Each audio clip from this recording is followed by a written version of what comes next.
క్రీస్తు సంఘములన్నయు మీకు వందనములు చెప్పుచున్నవి. Churches of Christ salute you.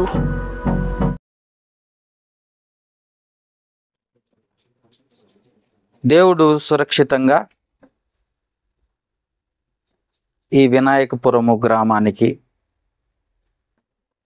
జీవము లేని వాహనం పైన జీవాధిపతిగా ఉండి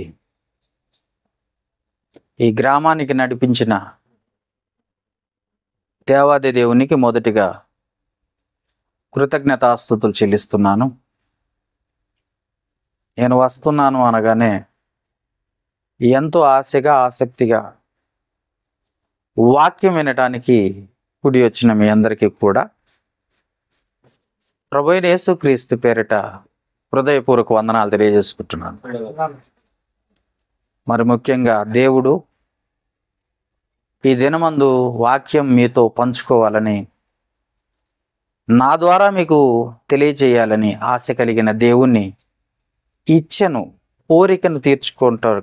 అంటే తండ్రి అయిన దేవుని కోరిక తన బిడ్డలైన వారికి స్పష్టమైన ఖచ్చితమైన వాక్యమును అందించాలి అని దేవుడు నన్ను పంపించినందుకు మరొకసారి దేవునికి కృతజ్ఞతాస్తుతులు చెల్లిస్తున్నాను. రైట్, ఈరోజు వాక్యము సబ్జెక్ట్ ఏంటంటే, అంశం ఏంటంటే, మానవ దేహము పరలోకానికి వెళ్తుందా? మట్టి దేహము పరలోకానికి వెళ్తుందా? అర్థమైందండి? మళ్ళీ ఒకసారి చెప్తున్నా. మానవ దేహము పరలోకానికి వెళ్తుందా, లేదా మట్టి దేహము పరలోకానికి వెళుతుందా లేదా? ఇది మన అంశం. పాత నిబంధన కాలంలో దేవుడు ఇశ్రాయేలీలకు కొంత మట్టుకు మాత్రమే జ్ఞానాన్ని ఇచ్చాడు. ఇశ్రాయేలీలకు పాత నిబంధన కాలంలో పాత జనాంగమైన ఇశ్రాయేలీలకు వారి చరిత్రలో చూసినప్పుడు కొంత మట్టుకే జ్ఞానం ఉంది, వాళ్ళకి కొంచెమే జ్ఞానం ఉంది. కానీ క్రైస్తవులకి సంపూర్ణమైన జ్ఞానము, దేవుని జ్ఞానము సంపూర్ణమైనది క్రైస్తవులకు ఇచ్చాడు. అది పరిశుద్ధ గ్రంథము ద్వారా. ఇశ్రాయేలీలకు అంత జ్ఞానము లేదు, వాళ్ళకి పరిశుద్ధ గ్రంథము లేదు. వాళ్ళకున్నదే 10 ఆజ్ఞలు తప్ప వారికి ఇంకేంటి లేదు. కనుక పాత నిబంధన కాలములో రాయబడిన ప్రసంగి గ్రంథము 12వ అధ్యాయము 7వ వచనంలో మన్నైనది వెనకటి వలె మంటికి చేరును, ఆత్మ తను దయచేసిన దేవుని యొద్దకు వెళ్ళును అని రాస్తుంది. ఆ మాట ఏంటో తెలుసు కదా? మన్నైనది వెనకటి వలె మంటికి చేరుతుంది, ఆత్మ తను దయచేసిన దేవుని యొద్దకు వెళుతుంది. అంతవరకు మాత్రమే ఇశ్రాయేలీలకు దేవుడు తెలియజేశాడు. ఈనాటి క్రైస్తవుల్లో చాలామంది క్రైస్తవులు, చాలామంది సేవకులు, పెద్ద పెద్ద సంఘాలు ఉన్నవాళ్ళు, మామూలు కాదు పెద్ద పెద్ద సంఘాలు ఉన్న వాళ్ళు కూడా మిడిమిడి జ్ఞానముతో, అంటే కొంచెమే, అది పూర్తిగా తెలియదు, అట్లని అసలు తెలియదు అని అనడానికి లేదు. కనుక మిడిమిడి జ్ఞానముతో ఎప్పుడో ఇశ్రాయేలీలకు చెప్పిన మన్నైనది వెనకటి వలె మంటికి చేరును, ఆత్మ తను దయచేసిన దేవుని యొద్దకు వెళ్ళును అని చెప్పిన మాటని తీసుకొని ఈ రోజు వరకు దాన్నే బోధిస్తూ అక్కడే ఆగిపోయారు. ఈరోజు మీరు చెప్పండి, చనిపోతే మన దేహం విడిపోతుంది, మట్టిలో కలిసిపోతుంది. మన్నైనది వెనకటి వలె మట్టిలో కలిసిపోతుంది, ఆత్మ దేవుని యొద్దకు వెళ్ళిపోతుంది. ఇదే చెప్పారు అందరూ. కానీ దేవుడు ఏమంటున్నాడో తెలుసా? దేవుడు ఎందుకు ఈ శరీరాన్ని ఇచ్చాడో తెలుసా? పోని తన హస్తాలతో, చూడండి, మీకు ఫస్ట్ నుండి ఆదికాండం 1వ అధ్యాయంలో చదివితే ప్రతిదాన్ని ఆయన మాట చేత సృష్టించాడు. అవునా కదా? మాట చేత దేవుడు సృష్టిస్తే మరి మనిషిని ఎలా తయారు చేశాడు? మనిషిని ఎలా తయారు చేశాడు? తన హస్తాలతో తయారు చేశాడు, నిర్మించాడు అని అన్నది. అర్థమైందండి? ఇల్లు కట్టుకున్నారు, ప్రాజెక్టులు నిర్మిస్తారు. అర్థమైందా? ఏంటి దీనికి తేడా? ఇల్లులు ఏమైనా చేస్తారు? కడతారా లేదా? కడతారు. మరి ప్రాజెక్టులు అయితే నిర్మాణం చేస్తారు. దానికి దీనికి ఉన్న తేడా ఏంటి అంటే, ఇది కట్టొచ్చు కానీ అది నిర్మాణం అంటే చాలా పెద్దది. ఇంటిని కొంత మెటీరియల్ తోటి కొంత వరకు కట్టేసుకోవచ్చు, కానీ దానికి చాలా సిమెంట్ కావాలా, చాలా రాడ్లు కావాలా, ఇంజనీర్లు కావాలా, పనులు కావాలా. పోనీ ఒక రోజు అవుద్దా, ఒక నెల అవుద్దా, కొన్ని సంవత్సరాలు బట్టే ప్రాజెక్టులు కూడా ఉన్నాయి. అంటే ప్రతిరోజు చేసినా సంవత్సరాలు పడుతుంది. అంటే ఎంత కష్టమో తెలుసా? అందుకే దాన్ని నిర్మించటం అన్నారు, దీన్నేమో కట్టటం అన్నారు. ఇప్పుడు చెప్పండి, మానవ శరీరాన్ని దేవుడు నిర్మించాడా, కట్టాడా? ఎస్, నిర్మించాడు. ఎందుకు నిర్మించాడు? అంత కష్టమే ఉంది. ప్రాజెక్టుకి అయితే చాలా కష్టం ఉండేది. ఒక ప్రాజెక్టు, ఒక డ్యామ్ కట్టాలంటే డ్యాము నిర్మించాము అని అంటారు, అంతే కదండి? అవునా కదా? డ్యాము నిర్మించాలంటే చాలా కష్టం. పునాది కానుండి ఎక్కడెక్కడో ఐరన్ రాడ్లు, సిమెంటు, కంకర, మనుషులు. అవసరమైతే ఆ డ్యామ్ చేసేటప్పుడు కొంతమంది చనిపోయే వాళ్ళు కూడా ఉన్నారు. అంత నిర్మాణం అన్నమాట, అంత పెద్దదన్నమాట. దానికి అంత కష్టం. ఏది ఎక్కడ పెట్టాలో ఇంజనీర్లు ఉండాలి, కొలతలు ఉంటాయి. ఉండవా? ఉంటాయి. మరి నీ శరీరము మరి ఆయన చేత్తో నిర్మాణం చేశాను అంటున్నాడు. నిర్మాణమేనా, కట్టడమా? గట్టిగా చెప్పండి. నిర్మాణం. మరి దీనికి కూడా కొలతలు ఉన్నాయా? ఉంటాయి కదండి.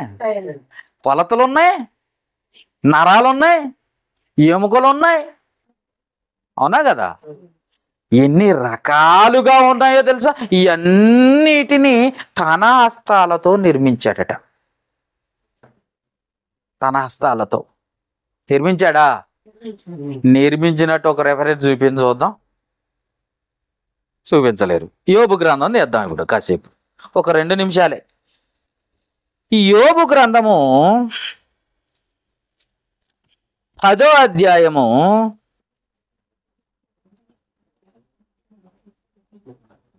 8వ వచనం నుండి కొంచెం చదువుకుంటూ పోదామండి. చదివిన వాళ్ళు కొద్దిగా చదవండి. నీ హస్తములు నాకు అవయవ నిర్మాణము చేసి. ఏంటి? నిర్మాణమే కదా. అవయవ నిర్మాణము చేసి నన్ను రూపించి ఉన్నాను, నీవు నన్ను మృంగివేసి ఉన్నావు. జిగటమన్నుగానున్న నన్ను నీవు నిర్మించితివి, ఆ సంగతి జ్ఞాపకం చేసుకొనుము. నీవు నన్ను మరలా మన్నుకు. అసలు ఇంత కష్టపడి నువ్వు కట్టి నిర్మాణం చేసుకున్నావే, మళ్ళీ నన్ను మట్టిలో కలిపేస్తావా? ఈ శరీరాన్ని మట్టిలో కలిపేస్తావా? ప్రశ్న కాదండి అది. అంటే ఎంతో కష్టపడి పెద్ద డ్యాము నిర్మించింది. కారణం ఏంటంటే, పెద్ద పెద్ద ప్రాజెక్టులు నిర్మించి కారణం ఏంటంటే అవతల వచ్చే వరదను నిలబెట్టడానికి. అవునా? పెద్ద పెద్ద బిల్డింగులు ఉన్నాయి, అవి నిర్మాణం. కొన్ని వందల అంతస్తులు ఉంటాయి, అవి నిర్మాణం. పడిపోవడానికి కాదు, గాలి దుమ్ముకు పడిపోవడానికి కాదు, చాలా చూసి కడతారన్నమాట వాటిని. మన ఇల్లులు కట్టినట్టు కాదు, అంత కష్టం నిర్మాణం అది. అలాంటి దాన్ని నువ్వేం చేస్తావట? మట్టిలో కలిపేస్తావా? కలిపేయడానికైనా నువ్వు తయారు చేసింది. ఏమండి? అంతేనా? ఎంత కష్టపడితే ఎన్ని నరాలు ఉన్నాయండి? 100 కిలోమీటర్లు వస్తాయంట నరాలు మనకి వీగితే. లోన్ ఉన్నాయి, కనపడతాయా? కనపడవు. కానీ నరాలు ఎన్ని ఉన్నాయి తెలుసా? కిలోమీటర్ల దూరం ఉన్నాయి. ఒక పెద్ద ప్రేగ ఇక్కడ నుండి ఎంత దూరం అండి? అంత దూరం దాకా ఉంటుంది. ఉంటుందా? ఉంది. ఏంటి ఎన్ని దీంట్లో ఉన్నాయా అంటే ఉన్నాయి. ఇంత నిర్మాణం నీ చేతులతో చేసి మట్టిలో కలిపేస్తావా? కలిపేయడానికా? కలిపేయడానికా అండి తయారు చేసింది? ఎంత కష్టపడి కట్టుకుంది అనుకుంటున్నారా మీరు? కలిపేస్తాడని? మనం ఏముందండి మట్టిలో కలిసిపోయే వాళ్ళం అంటున్నారు చాలామంది. మట్టిలో కలిసిపోద్ది, గాలిలో కలిసిపోద్ది. గాల్లో కలపడానిక ఎంత కష్టపడి ఈ శరీరాన్ని తయారు చేసింది? చదవండి అన్నమాట. చదవాలి మీరు. ఒకడు పాలు పోసినట్లు ఒక జున్నుగడ్డ ఒకడు పేరబెట్టినట్లు నువ్వు నన్ను పేరబెట్టిదివి కదా. చర్మముతోనూ మాంసముతోనూ నీవు నన్ను కప్పితివి, ఎముకలతోనూ నరములతోనూ నన్ను సంధించితివి అని చెప్తున్నాడు. ఇంత కష్టపడి నువ్వు చేసి మట్టిలో కలిపేస్తావా? మట్టిలో కలపడానికి అనుకుంటున్నారు చాలా మంది. ఏమంటున్నారు? మన్నైనది వెనకడు మట్టిలో కలిసిపోద్ది, ఆత్మదయ చేసిన దేవుని యొద్దకు అది ఆత్మ పోద్దండి, శరీరం పోదండి అన్నట్ట. పిచ్చి జనం ఏం చెప్తున్నారు తెలుసా? ఆత్మ పోద్ది, శరీరం నిజమే కదండి. మట్టిలో పాతి పెట్టిన శరీరం ఎట పోద్ది చెప్పండి, నాకు అర్థం కాదు. అయ్యగారు మట్టిలో పాతి పెట్టిన తర్వాత ఏం జరిగిద్ది? ప్రశ్న. ఒక శవాన్ని మట్టిలో పాతి పెట్టిన తర్వాత గోతులో కప్పెట్టిన తర్వాత ఏం జరిగిద్ది? కులిపోద్ది, పురుగులు పడతాయి, తర్వాత మట్టి అయిపోద్ది. ఎట్ట మట్టి అయిపోద్ది? మట్టి దేహం మట్టి అయిపోద్ది. సింపుల్, మట్టి దేహం మట్టి అయిపోద్ది. దేవుడు పక్షపాతి కాదట, అన్నిటిలో కూడా పర్ఫెక్ట్గా ఉంచాడట. అర్థమైందా? దేవుడు ఎంత గొప్పవాడంటే ఎంత గొప్పగా నిర్మించాడో ఆయన గొప్పతనాన్ని ముందు చూసి మన నిర్మాణాన్ని చూద్దాం ఒకసారి. ఆయన ఎంత గొప్పవాడో చూద్దాం. కీర్తనల గ్రంథము 89వ అధ్యాయము 7వ వచనం చూద్దాం ఒకసారి. కీర్తనల గ్రంథము తీయాలి నాన్న. ఈ 89వ అధ్యాయం 7వ వచనం. సుఖదూతల సభలో ఆయన మిక్కిలి భీకరుడు. అంత గొప్పవాడు తన హస్తాలతో మనల్ని నిర్మించి పాడు చేస్తాడా? పరిశుద్ధుల సభలో ఆయన భీకరుడు. ఆయన వస్తుంటే గడగడలాడుతుంటారు పరలోకంలో. అంత గొప్పవాడయ్యుండి భూమి మీద ఉన్న మనిషిని ఏదో తాలుగా ఇలా తయారు చేసి అలా భూమిలో పడేసిండ సింపుల్గా ఉండటానికే? లేదు. మీకు తెలుసో లేదో, అంతకుముందు ఒకసారి చెప్పాను, ఆదాము వయస్సు సృష్టించినప్పుడు అంతము లేనివాడు. ఆదాము వయస్సు అంతము లేదండి. ఎంత వయసు అని అంటే చెప్పలేవు. ఆదాము వయసు ఎంత పుట్టి ఆయన తయారు చేసినప్పుడు రాసుందా బైబిల్లో? లేదు. అతను పాపం చేసిన తర్వాత ఆయుష్ తగ్గించి 1000 సంవత్సరాలైంది. ఆజ్ఞ అతిక్రమమే పాపం, పాపం వలన వచ్చు జీతము మరణం, మరణ శాసనం వచ్చి 1000 సంవత్సరాలకు దిగిపోయాడు. అర్థమైందండి? అలాంటి ఆదాము సృష్టించేటప్పుడే దేవుడు మంచి ఆయుష్, అసలు తనతో పాటు ఉండే ఆయుష్ ఇచ్చి దేహాన్ని కూడా శరీరాన్ని కూడా ఎలాంటి శరీరాన్ని ఇచ్చాడట? నిత్యము ఉండాలని కోరుకున్న శరీరం. మట్టిలో కలిసిపోయే శరీరం కాదు, మహిమ శరీరం ఇచ్చాడట. ఏ శరీరాన్ని ఇచ్చాడు? మహిమ శరీరం.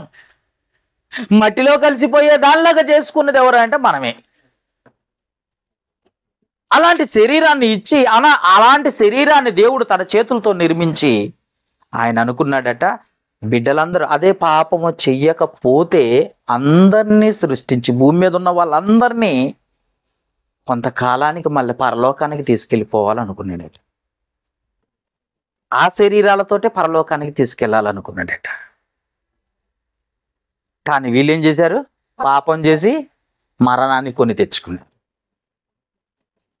పాపం చేశారు, మరణాన్ని కొని తెచ్చుకున్నారు. ఇప్పుడు మనం పరలోకానికి వెళ్ళగలమా? ఇప్పుడు చెప్పండి, ఈ శరీరంతో పరలోకానికి వెళ్ళగలమా అంటే చాలా మందికి ఏంటంటే యేసు ప్రభువే వెళ్ళలేదండి ఇంకా అనేవాళ్ళు ఉన్నారు. చూడండి ఒకసారి ఆ మాట చూద్దాం. యోహాను సువార్త 3వ అధ్యాయం 13వ వచనం ఉంది. యోహాను సువార్త 3వ అధ్యాయం 13వ వచనం.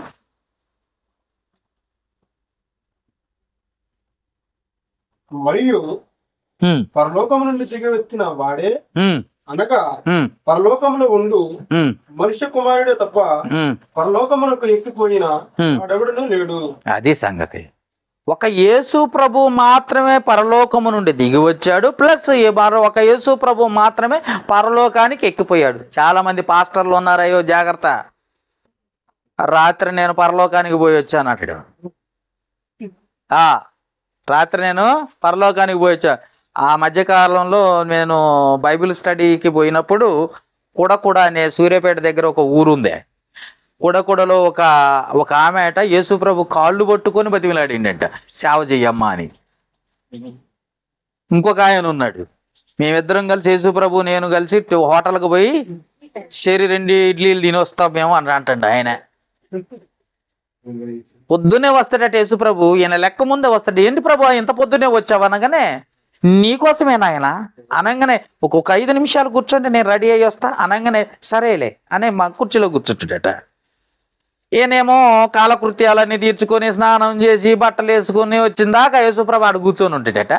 వచ్చిన తర్వాత ఇద్దరు కలిసి ఆ హోటల్కి పోయి, ప్రభు నీకు ఏం తింటావు ప్రభు అంటే, నాకు 2 ఇడ్లీలు చాలయ్యా. 2 ఇడ్లీలు చాలయ్యా అంటే ప్రభువుకు 2 ఇడ్లీలు ఇప్పించాను. హల్లెలూయా అంటాడు మధ్యలో. నా దగ్గర ఎవరు తిన్నారు తెలుసా? ఎవరు? ఇది సాక్ష్యం అనగానే ఎర్రి గొర్రెలు ఎవరు? మీరే. హల్లెలూయా అనగానే చేతులు ఎత్తేది ఎవరు? హల్లెలూయా అంటే అర్థం ఏంటో తెలుసా? ప్రభువుని స్తుతించండి. పాస్టర్ గారు ప్రభువుని స్తుతించండి అంటే మరి మీరేం చేయాలా? స్తుతించాలా. మీరు కూడా చేతులు ఎత్తితే స్తుతించినట్ట, చేతులు ఎత్తితే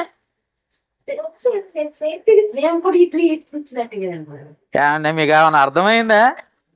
ఏ ఊరు మీద అంటే ఏ ఊరు మీది, ఏం పేరు నీ పేరు, ఏం పేరు నీ పేరు. ఇది ఏమైనా పద్ధతిగా ఉందా అండి? ఏమన్నా పద్ధతిగా ఉందా? అమ్మా ఏ ఊరు మీది అనవనుకో నీ ఊరి పేరు చెప్పాలా, లేదా నీ పేరేంటమ్మా అంటే నీ పేరు చెప్పాలా. నీ ఊరేది అని అంటే నీ ఊరేది, నీ పేరేంటంటే నీ పేరేది. ఇదేంటండి హల్లెలూయా అంటే అర్థం ప్రభువుని స్తుతించండి అని రాస్తుందండి. ప్రకటన గ్రంథం 19వ అధ్యాయంలో ప్రభువుని స్తుతించండి అంటే మీరు ఏం చేయాలి? స్తుతించాలి, ప్రభుని మహిమపరచాలి. మీరు కూడా చేతులు ఎత్తి హల్లెలూయా అంటే ఆ కొడకొడలో ఉన్నవాడు ఇడ్లీలు పెట్టినట్టు అయింది. అంతే కదండి. ఇడ్లీలు నేను ప్రభువుకి పెట్టారు ఏమనుకుంటున్నాం? హల్లెలూయా అనగానే వీళ్ళు కూడా హల్లెలూయా అన్నారు. ఏమన్నా అర్థం ఉందండి అసలు? ఇలాంటి దొంగ పాస్టర్లు లోకంలో చాలా మంది ఉన్నారు. నీకు తెలుసో లేదో, దాదాపు 3 కోట్లకు పైన ఉన్నాయంట సంఘాలు, చర్చీలు ఎన్ని ఉన్నాయి తెలుసా? ఈ వినాయకపురంలో ఎన్ని చర్చీలు ఉన్నాయండి? 10 ఉన్నాయా? 10 దాకా ఉన్నాయంటే ప్రతి పాస్టర్ దగ్గర ఉన్న బైబిల్ ఇదేనా, లేకపోతే ఇంకో కొత్త బైబిల్ ఉందా? ప్రతి పాస్టర్ యేసుప్రభునేనా ఆరాధించేది? యేసుప్రభుదేనా చెప్పేది? తండ్రినేగా ఆరాధించేది. మరి బైబిల్ ఒక్కటే, యేసుప్రభు ఒక్కడే, తండ్రి ఒక్కడే, కానీ చర్చిలు ఎన్నికని ఇన్ని అండి. అంటే వాక్యము అర్థం కాలే, వీళ్ళకి ముక్కలు చేసుకున్నారు. ఈ పేజీ నాది, ఈ పేజీ నీది. ఈ పేజీ వాళ్ళు ఏమో తెల్ల చీరలు కట్టుకోవాలా, ఈ బోధ. ఈ పేజీ వాళ్ళు ఏం చేస్తారో తెలుసా? ఈ పేజీ వాళ్ళు ఆత్మలు వచ్చి ఎగురుతారు. అవునా కదండి. ఇంకో పేజీ ఉంది, ఆ పేజీలో ఎప్పుడు యేసయ్యా యేసయ్యా యేసయ్యా, ఇక తండ్రి లేడు, పరిశుద్ధాత్మ లేదు, యేసయ్యా. ఏంటండి ఇన్ని చర్చీలు? వీళ్ళంతా వాక్యం అర్థం అయిందా? పోనీ ఆయన ఎన్ని చర్చీలు కట్టాడో చెప్పండి. యేసుప్రభు ఎవరు కట్టాలి చర్చి? సంఘాన్ని ఎవరు కట్టాలండి? ఎవరు కట్టాలి? యేసు ప్రభు కట్టాడు. ఎన్ని కట్టాడు? పోనీ ఎక్కడ కట్టాడు? బాబేలు గోత్రం అంట. అమ్మగారు బాబేలు గోత్రానికి పోయింది. కొత్త నిబంధనలో ఉన్నాడు అమ్మ యేసు ప్రభు. పాత నిబంధనలు ఏడున్నాడు? పాత నిబంధనలో యెహోవా దేవుడు ఉన్నాడు లేడా? మరి కొత్త నిబంధనలో యేసు ప్రభు ఉన్నాడు. క్రొత్త నిబంధనలో సంగతి చెబుతుంటే బాబేలు గోత్రం అంటే నేనేం చెప్పాను, అందుకే పొంతన లేదు, మనం వినాలి, అందుకే బుర్ర ఉండాలి ఫస్ట్. ఓకే, మత్తయి సువార్త 16:18 ఒకటే ఒక్క సంఘాన్ని కట్టేటట్టు. కానీ ఇన్ని వేల సంఘాలు ఎందుకు తయారయ్యాయి అంటే వీళ్ళకి వాక్యం అర్థం కాలే. అందుకే వీళ్ళు ఇందుట్లో ఉన్న పాస్టర్లు ఏం చెప్తారంటే, యేసు ప్రభు నేను మాట్లాడుకున్నాం, యేసు ప్రభు నేను కలుసుకున్నాం, ఈ యేసు ప్రభు దగ్గరకు నేను రోజు పోయి వస్తున్నా, రాత్రిపూట పరలోకానికి పోతాను, మీకు తెలుసో లేదో అంటాడు. వామ్మో ఇంకేముంది, ఇంత గొప్ప పాస్టర్ ఇంకా భూమి మీద ఇంకెవడు లేడని చెప్పేసి గుడ్డిగా వేల మంది పోతా ఉంటారు. దర్శనంలో నాకు ఇప్పుడే కనపడ్డాడు దర్శనంలో అంటాడు ఒకడు. గోప గుయ్యం అనిపించాలి అట్టంటుంది. దర్శనం అంటే ఏంటో తెలుసుగా, చూడటం. యేసు ప్రభు నీ కనపడ్డా? ఇలాంటి వాళ్ళు దొంగలు ఎక్కువైపోయి ఆయన పరలోకానికి ఆయనే ఎక్కిపోయాడు, ఆయనే వచ్చాడు అని అంటే, నేను కూడా రాత్రి పరలోకానికి పోయి వచ్చాను, తండ్రితో మాట్లాడాను, నాకు చూపించాడు. ఎక్కడా? దర్శనంలో. మీ ఇల్లే చూపించాడు. అందుకే మీ ఇంటికి వచ్చాను అనగానే అమ్మగా వాళ్ళు ఏమనుకుంటారు తెలుసా? భయపడిపోయి మా ఇల్లు చూపించాడా? రండి రండి రండి, కూర్చోండి పాస్టర్ గారు, చెప్తున్నాను కదా, మీకు ఒక వారంలో ఇబ్బంది ఉంది, కష్టం ఉంది, మీరు ఇక్కడ నుండి చర్చికి రావాలా అనగానే ఇడిగి ఎక్కడ లేని భయం పుట్టుకొచ్చి, అయ్యగారు నిజమా అయ్యగారు, తప్పకుండా వస్తాం అయ్యగారు. ఇలాంటి దొంగ పాస్టర్లు ఎక్కువయ్యారు. కాబట్టి జ్ఞాపకం చేసుకోండి, యేసు ప్రభు మాత్రమే పరలోకానికి ఉన్నాడు, పరలోకం నుండి వచ్చాడు, మళ్ళీ పరలోకానికి వెళ్ళిపోయాడు. అర్థమైందా? ఇంకా భూమి మీద అంతకు ముందున్న ఎవరెవరు ఉన్నారు తెలుసా భక్తులు? పాత నిబంధనలో భక్తుల పేర్లు చెప్పండి. ఎవరైనా ఉన్నారా భక్తులు? పాత నిబంధనలో భక్తులు ఎవరైనా ఉన్నారండి? భయభక్తులు కలిగిన వారు పాత నిబంధనలో ఉన్నవారు ఎవరైనా మీకు తెలుసా? Very good. యోబు, దావీదు, చాలా మంది ఉన్నారు కదా. వీళ్ళల్లో ఎవరైనా పరలోకం పోయారా? పోనీ చూద్దాం ఒకసారి ఆ మాట. అపోస్తల కార్యముల గ్రంథము 2:34 చదువుదాం.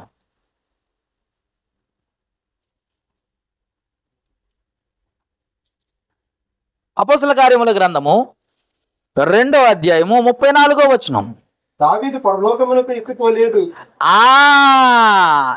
దావీదు కూడా పరలోకానికి ఎక్కిపోలేదు అంటే మరి పాస్టర్ గారు ఎక్కిపోయాడు? నేను రోజు పరలోకానికి పోయి వస్తున్నా అంటుంది కదా, దావీదే పరలోకానికి ఎక్కిపోలేదా? ఎక్కిపోలేదు. రాసిందండి. దావీదే పోనప్పుడు ఈ పాస్టర్లు ఎట్టబోతారండి? అంటే దావీదు కంటే గొప్ప పాస్టర్లు వీళ్ళు. కాబట్టి పాస్టర్ల మాటలు నమ్మకండి. పాస్టర్లు చెప్పిన వాక్యము కరెక్ట్గా ఉందా లేదా అని పరిశీలించండి. మనకు దేవుడు ఏమిచ్చాడు? గ్రంథాన్ని ఇచ్చాడు, పరిశుద్ధ గ్రంథాన్ని ఇచ్చాడు. ఆ పరిశుద్ధ గ్రంథాన్ని మనం ఏం చేయాలి? పరిశీలించాలి. కాబట్టి దావీదు ఎక్కిపోలేదంటే హానోకు పోలేదు, హానోకు పోలేదంటే దానియేలు పోలేదు, దానియేలు పోలేదంటే ఎవరు కూడా పరలోకానికి పోలే. రైట్. ఇంకెవరు పోలేదు? లూకాసు వార్త 23:42. లూకాసు వార్త 23:42. మీరు స్పీడ్గా ఉండాలి, అందుకే అంటున్నా. ఇక్కడ దొంగ గారి గురించి చెప్తున్నాను. సిలువేయబడిన దొంగ, ఇద్దరు దొంగల్లో ఒక దొంగ, యేసు ప్రభువుని అర్థం చేసుకున్న దొంగ. ఈ దొంగ మారు మనసు పొంది యేసు ప్రభుతో అంటున్నాడు, అయ్యా నీ రాజ్యంలో నన్ను జ్ఞాపకం చేసుకో అన్నప్పుడు చదవన్నానా 20 వార్త 23 అధ్యాయము 42 వచనము. 23 అధ్యాయం 42 వచనము. ఆయనను చూసి యేసు నీవు నా రాజ్యంలోనికి వచ్చినప్పుడు నన్ను జ్ఞాపకం చేసుకోమనెను. అందుకు ఆయన వానితో, నేడు నీవు నాతో కూడా పరదైసులో ఉందువు గాని పరలోకంలో ఉందువుగా రబ్బనలే, పరదైసులో ఉందువుగా. ఏమంటాడు? నువ్వు నాతో పాటు పరదైసులో ఉంటావు అన్నాడు. నువ్వు నాతో పాటు పరదైసులో ఉంటావే కానీ పరలోకం నాకంటే ముందు పోదు కానీ రా అని అనలే. అర్థమైందండి? దొంగ, సిలువ మీద ఉన్న దొంగ పరదైసు అని అంటే చనిపోయిన నీతిమంతుల ఆత్మలు ఉండే చోటు. అర్థమైందండి? తెలుసా ఇది? సీమోన్ గారు ఏమన్నా ఐడియా ఉందా? ఇదేదో పెద్ద కథ. లాజరు ఉన్నాడు, ధనవంతుడు. లోకాసు వార్త 16వ అధ్యాయంలో లాజరు, ధనవంతుడు. బాగా గుర్తుపెట్టుకోండి, మీకు బాగా ఈజీగా అర్థమయ్యేటట్టు చెప్తా. లాజరు, ధనవంతుడు. లాజరు ఏంటో పాపం కురుపులు వచ్చేసి కుక్కలు నాకి, ఆ ధనవంతుడు బల్ల మీద పడ్డా, ఆ రొట్టె ముక్కలు ఏరుకొని తిని బతికి బాగా కష్టపడ్డాడండి. చెప్పులు లేవు, మనకలాగా బట్టలు లేవు, మనకలాగా తిండి లేదు. బాగా కష్టపడ్డాడు, చచ్చిపోయాడు. ఈయన్ని దేవదూతలు ఎత్తుకొని పోయి అబ్రహాము రొమ్మున అనుకునేటట్టు చేశాయి. తర్వాత ధనవంతుడు చచ్చిపోయాడు. వీడు బాగా సుఖంగా బతికాడు. దేవుడు అంటే లెక్కలేదు, చర్చి అంటే లెక్కలేదు. అర్థమైందండి? వీడు బాగా సుఖం కోరుకున్నాడు. ఈ సుఖం కోరుకున్నవాడు చచ్చిపోయాడు. వీడు చచ్చిపోయి పాతాళంలో పాతి పెట్టబడ్డాడు. వీళ్ళిద్దరూ పాతాళానికి పోయారు. పాతాళ లోకము గుర్తుపెట్టుకోండి. ఫస్ట్ లోకం, సెకండ్ లోకం,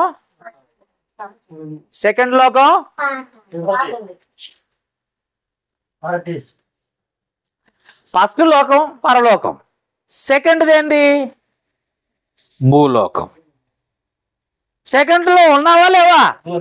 చీ నువ్వు అప్పుడే పోయినవా ఏంది కిందకి? పోలేదు కదా. ఫస్ట్ లోకంలో ఆయన ఉన్నాడు. ఎవరైనా మన అందరికీ తండ్రి అయిన దేవుడున్నాడు. అది పరలోకం. రెండో లోకం భూలోకం. మూడో లోకం పాతాళ లోకం. మూడో లోకం మన కింద ఉంది పాతాళ లోకం. గుర్తుపెట్టుకోండి, పైన కాదు. వాడు యూట్యూబ్లో ఒకడున్నాడు దరిద్రుడు. పరలోకం పైన ఉందంట, పాతాళ లోకం దానికంటే పైన ఉందంట. వాడిని ఎట్టదన్నాలో కూడా అర్థం కావట్లేదు. నాయన ఎక్కడ చదివారురా బాబు ఇలాంటి దొంగ పాస్టర్లను ఎందుకు నమ్ముతున్నారో అర్థం కావట్లేదు. తెలుసుకోవాలి కదా. ఏది ఫిలిప్పీలకు రాసిన పత్రిక చూడండి ఒకసారి. ఫిలిప్పీలకు రాసిన పత్రిక తీయాలి నాన్న. కొంచెం మనం వాక్యం కొంచెం డైవర్ట్ అయిపోతుంది తొందరగా. ఫిలిప్పీలకు రాసిన పత్రిక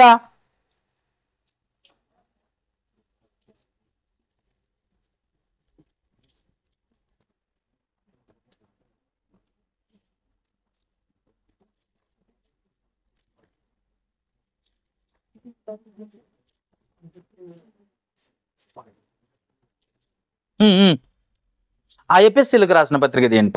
పక్క పేజీ 4వ అధ్యాయం తీయండి. 4వ అధ్యాయం తీయండి.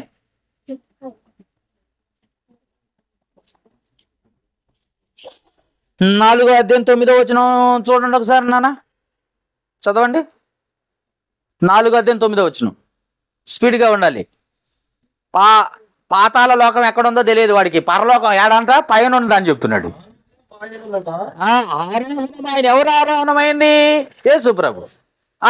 ఆయన భూమి యొక్క క్రింద భాగమునకు దిగిననియో అర్థం ఇచ్చుచున్నది కదా. అంటే భూమి కింద ఉందా పరదేశి, భూమి క్రింద ఉందా పాతాళ లోకం. అర్థమైందండి? ఎక్కడుంది? భూమి గుంటగా ఉంది, దాని కింద ఉంది. కింద లోకాన్ని పాతాళ లోకం, పైన ఉన్నాము భూలోకం, ఆ పైన పరలోకం. 3 లోకాలు, 3 లోకాలు ఉన్నాయి. గుర్తుపెట్టుకోండి, బైబిలే చెప్తుంది చక్కగా వివరంగా. ఆ పాతాళ లోకంలో 2 భాగాలు ఉన్నాయి. ఒక భాగమేమో పరదైసు, రెండో భాగమేమో ధనవంతుడి యాతన పడే స్థలం. నేను చచ్చిపోయామనుకో, నువ్వు దేవుణ్ణి కరెక్ట్గా నమ్మి నేను దేవుణ్ణి నమ్మకపోతే నేను ధనవంతుడు ఉన్న చోటకు పోతా, నువ్వు అబ్రహాం ఉన్న చోటకు పోతావు, లాజరు ఉన్న చోటకు పోతావు. మధ్యలో పెద్ద అగాధం ఒకటి ఉంది తెలుసా? అగాధం ఉందండి, పెద్ద అగాధం ఉంది. అందుకే లోకాసు వార్త 16వ అధ్యాయం నేను వెళ్ళిపోయిన తర్వాత చదవండి. అర్థమైంది కదా? నీతిమంతులు దేవుని నమ్ముకొని ఒకవేళ చచ్చిపోతే అక్కడికి వెళ్తారు. దేవుణ్ణి నమ్మకుండా నిర్లక్ష్యం చేసి అశ్రద్ధ చేసి ఒకరోజు చర్చికి వచ్చి ఒకరోజు రాకుండా నీ ఇష్టం వచ్చినట్టు సుఖాన్ని కోరుకొని లోకాన్ని కోరుకొని బతికి చచ్చిపోయిన వాళ్ళంతా ధనవంతుడు ఉన్న చోటుకి వెళ్ళి యాతన పడతా ఉంటారు. యాతన అంటే 2 చోట్లు ఉన్నాయి, 2 ప్లేసులు ఉన్నాయి, మధ్యలో అగాధం ఉంది. అక్కడ ఉన్నవారు ఇక్కడికి రాకుండా, ఇక్కడ ఉన్నవారు అక్కడికి పోకుండా అగాధం ఒకటి పెట్టేటట్టు దేవుడు. అర్థమైందండి? ఇప్పుడు మీకు అర్థమైంది కదా? ఇప్పుడు చచ్చిపోయిన నీతిమంతులు ఎక్కడున్నారు? ఇప్పుడు అబ్రహాం ఎక్కడున్నాడు? పరదైసులో ఉంటాడు. అబ్రహాం ఎక్కడున్నాడు? హానోకు ఎక్కడున్నాడు? దానియేలు ఎక్కడున్నాడు? యోబు ఎక్కడున్నాడు? Very good. ఇష్టానుసారంగా బ్రతికిన ఫరో ఎక్కడున్నాడు? పాతాళ లోకములో కటిక చీకటి బిలం అక్కడ ఉన్నాడు. యాతన పడు స్థలం అది.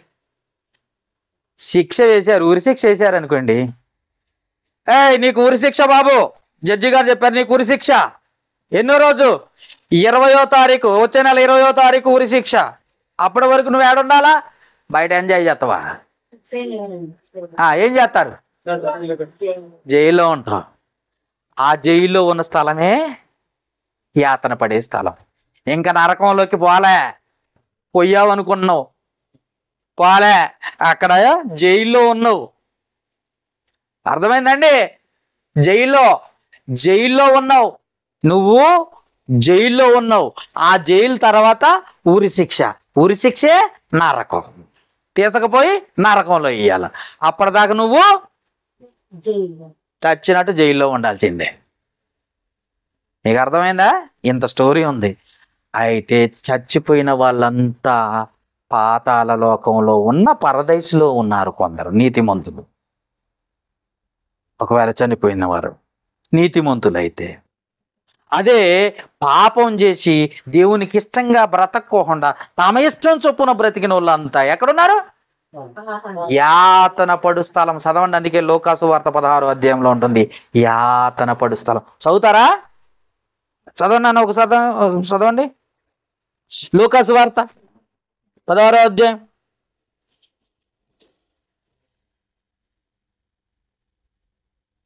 తీసారా?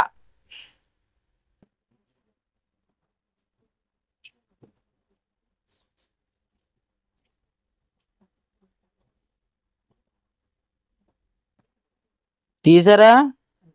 24వ వచనం నుండి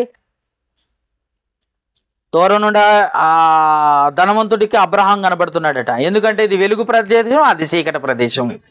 తండ్రివైన అబ్రహామా, నా యందు కనికరపడి తన వేలి కొనను నీళ్ళలో ముంచిన నాలుక మీద చల్లారినట్లు లాజర్ను పంపుము, నేను ఈ అగ్ని జ్వాలలలో యాతన పడుచున్నాను. యాతన పడు స్థలము జైల్ మన భాషలో. ఏమన్నాడు? యాతన పడుచున్నానని కేకలు వేసి చెప్పాను. 25వ వచనం, అందుకు అబ్రహాము, కుమారుడా, నీవు నీ జీవిత కాలం అందు నీకు ఇష్టమైన సుఖాన్ని దేవుడంటే, ప్రార్థన అంటే తలకాయ బుర్రలు ఊపిన వాళ్ళు ఎంతమంది అన్నా ఇవాళ రాకపోతే సుఖమా? ఏమన్నా దూరం అయినట్టే కదండి.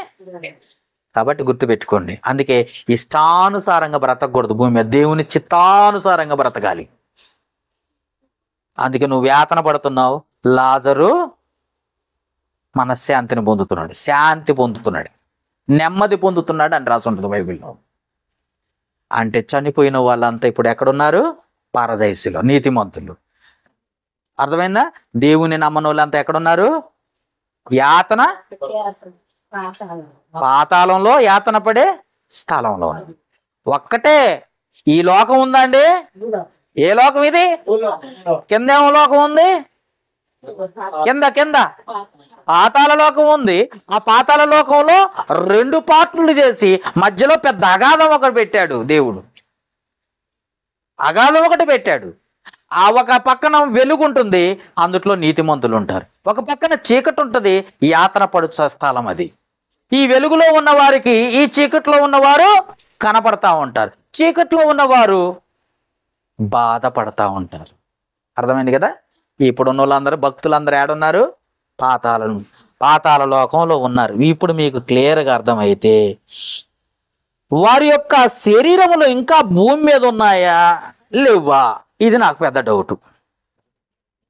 అవునండి, శరీరాలు ఉన్నాయా? భూమి మీద ఉన్నాయా లేవా? వాళ్ళ ఆత్మలు ఎక్కడున్నాయి?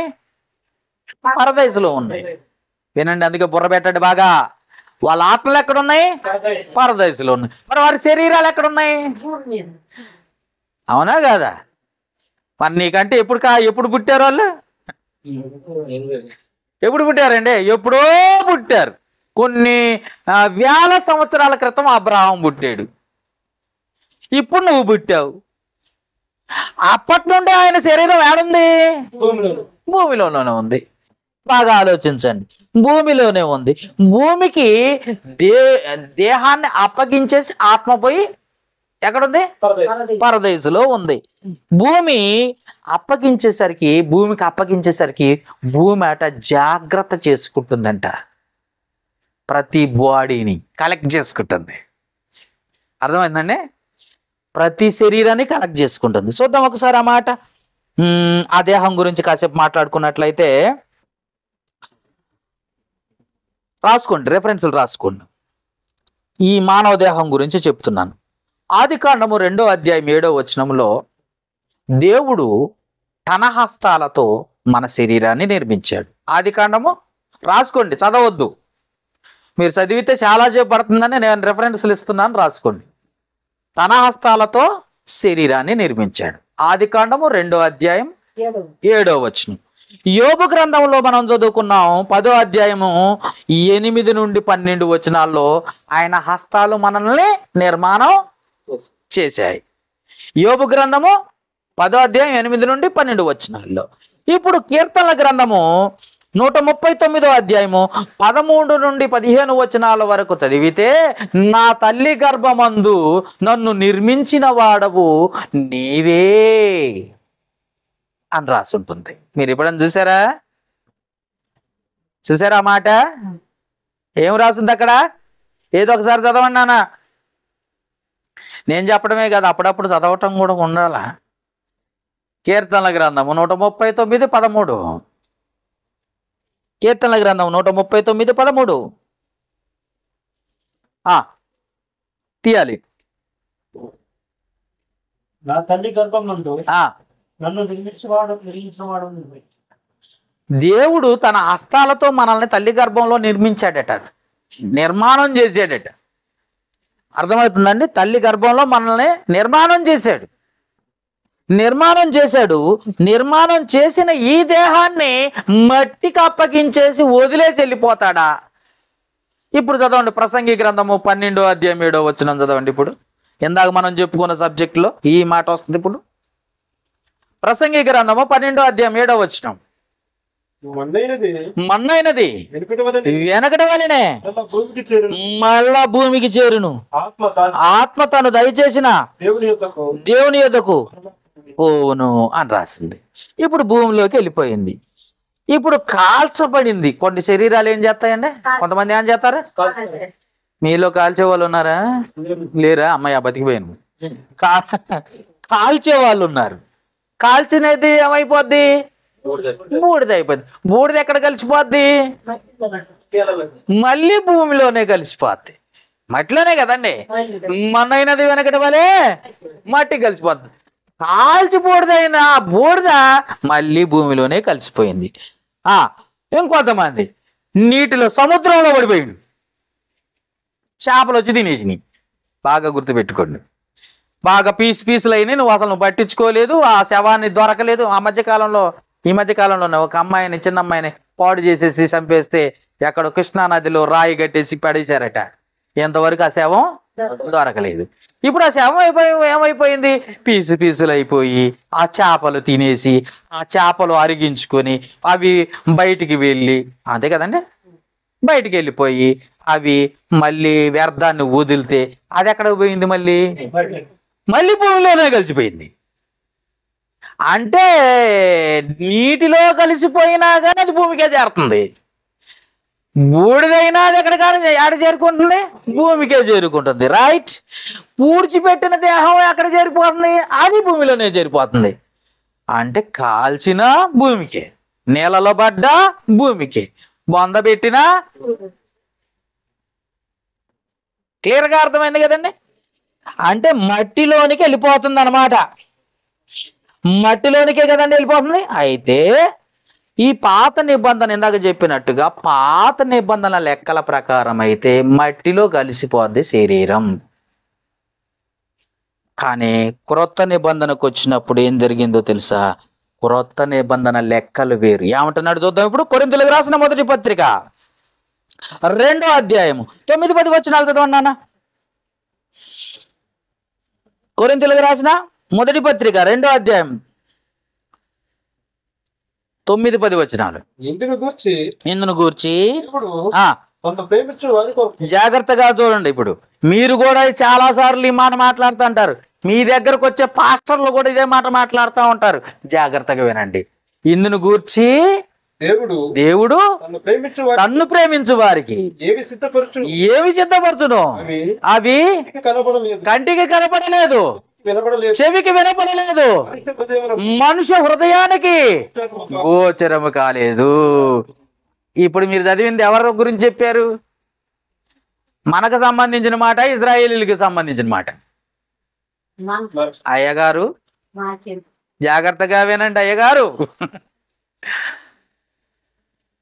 కంటికి కనపడవు, చెవికి వినపడవు, హృదయానికి గోచరం కావు అని చెప్పిన మాట వాళ్ళదా మందా? మనకు చెప్పిండా వాళ్ళకి చెప్పిండా దేవుడు? ఇదే బుర్తకు మాటలు. మనకేనా? మనకే కదా. అయ్యా తర్వాత వచ్చిన చదువు. మనకైతే అంటే అది మనకు కాదా చెప్పింది? పోయింది. ఏమన్నా అర్థమైందండి మీకు? బైబిల్ ఎప్పుడైనా చదివారా? వాళ్ళు ఎవరికో చెప్పిన మాట నాదంటాను. ఇప్పుడు మనకైతే అంటున్నాడండి, మనకు సపరేట్గా చెప్తున్నాడు అని అర్థమా కాదా? అర్థమైందండి? మనకైతే అంటున్నాడంటే పైన చెప్పినవి మనవి కావని అర్థం. అయ్యగారు అర్థమవుతుందండి? ఏది నాన్న ఒకసారి మళ్ళీ 9వ వచనం అది చదువు కంటిన్యూ చేయండి నాన్న. ఇందును గూర్చి దేవుడు తన్ను ప్రేమించు వారికి ఏమి సిద్ధపరచెను అవి కంటికి కనపడలేదు, చెవికి వినపడలేదు, మనుష్య హృదయానికి గోచరము కాలేదు. ఎందుకంటే అది ఇశ్రాయేలీలకు సంబంధించిన మాట. వాళ్ళకి కంటికి కనపడలేదు, చెవికి వినపడలేదు, వారికి హృదయానికి గోచరం కాలేదు.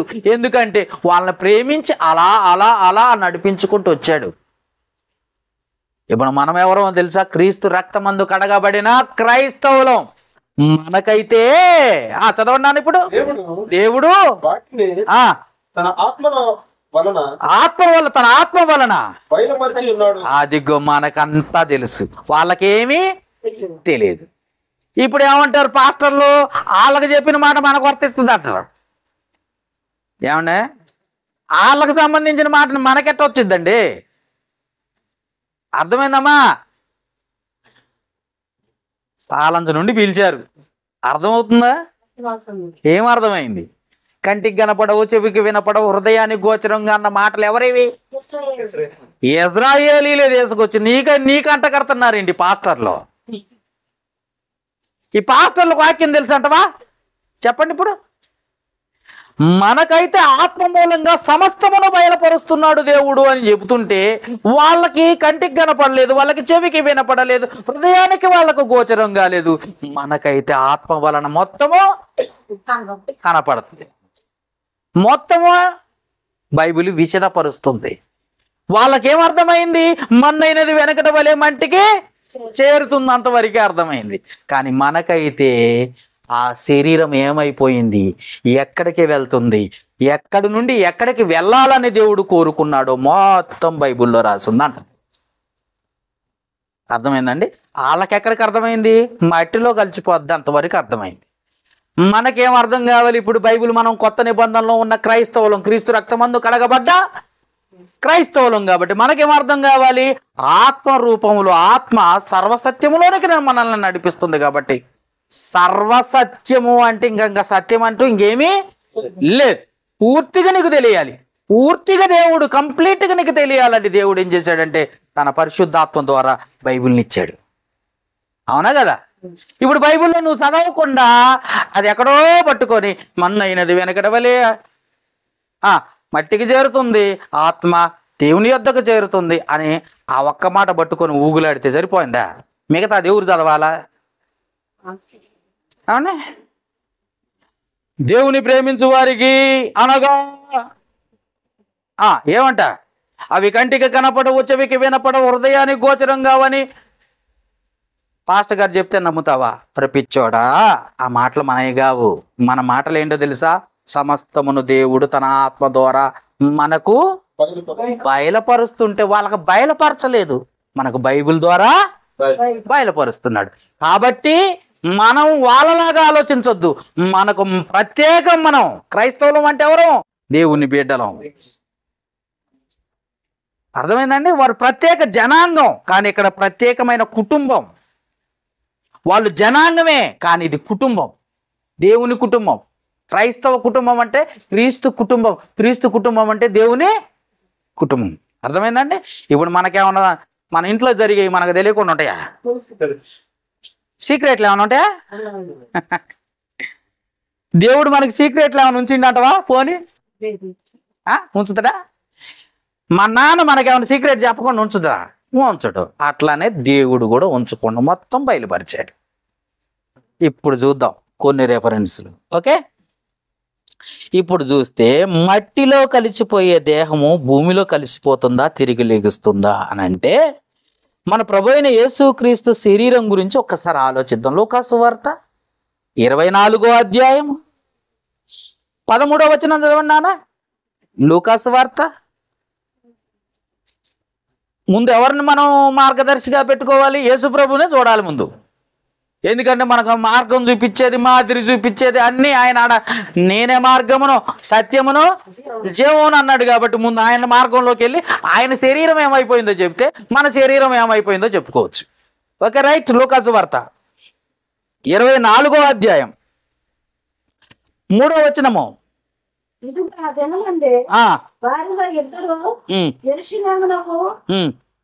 ఆమెడ దూరమున ఉన్న ఎమ్మాయి వారు ఒక గ్రామం పెద్దచు జరిగిన ఆ సంగతులన్నిటిని గురించి ఒకరినొకరు సంభాషించుకోలేరు.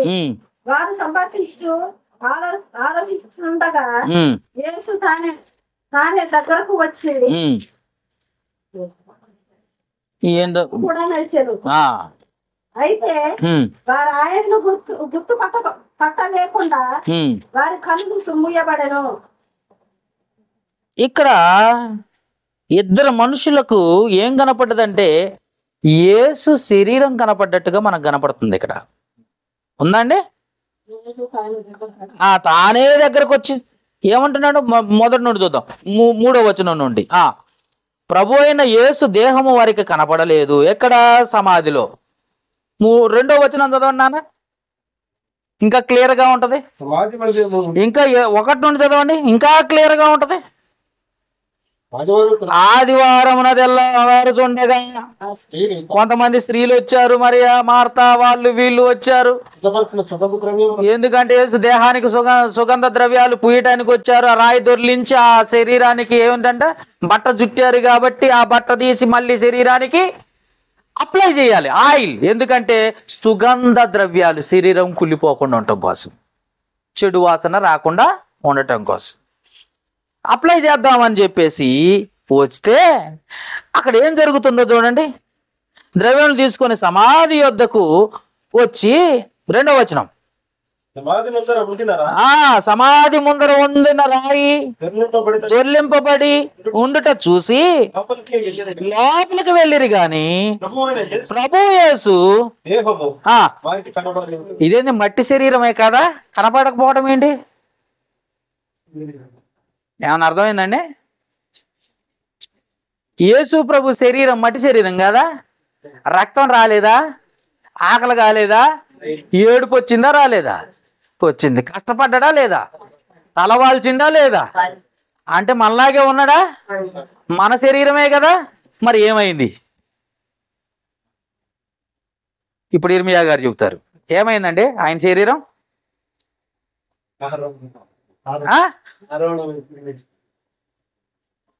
యేసు ప్రభు శరీరం ఉందా లేదా? అంటే మన్నైనది వెనక వల్లే మట్టిలో కలిసిపోయే శరీరమా? మట్టి శరీరం మట్టిలో కలిసిపోవాలి కదా, మరి మట్టిలో కలిసిపోవాల్సిన శరీరం మట్టిలో కలిసిపోకుండా ఏమైపోయింది? శరీరం మట్టి శరీరం, ఆత్మ కాదు ఆరోహణమై వెళ్ళిపోవడానికి. ఆరోహణమై వెళ్ళిపోవడానికి ఆత్మ కాదు శరీరం. ఇది ఆరోహణం వెళ్ళిపోద్దండి. కనపడుతుందా?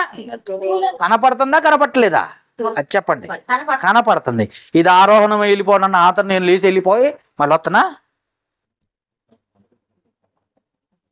ఏమైపోయింది? భూమిలో కలిసిపోయిందా? మూడో రోజుకే కలిసిపోయిందా? అమ్మగారు ఎక్కడో ఉండి కేకలేస్తున్నట్టుంది.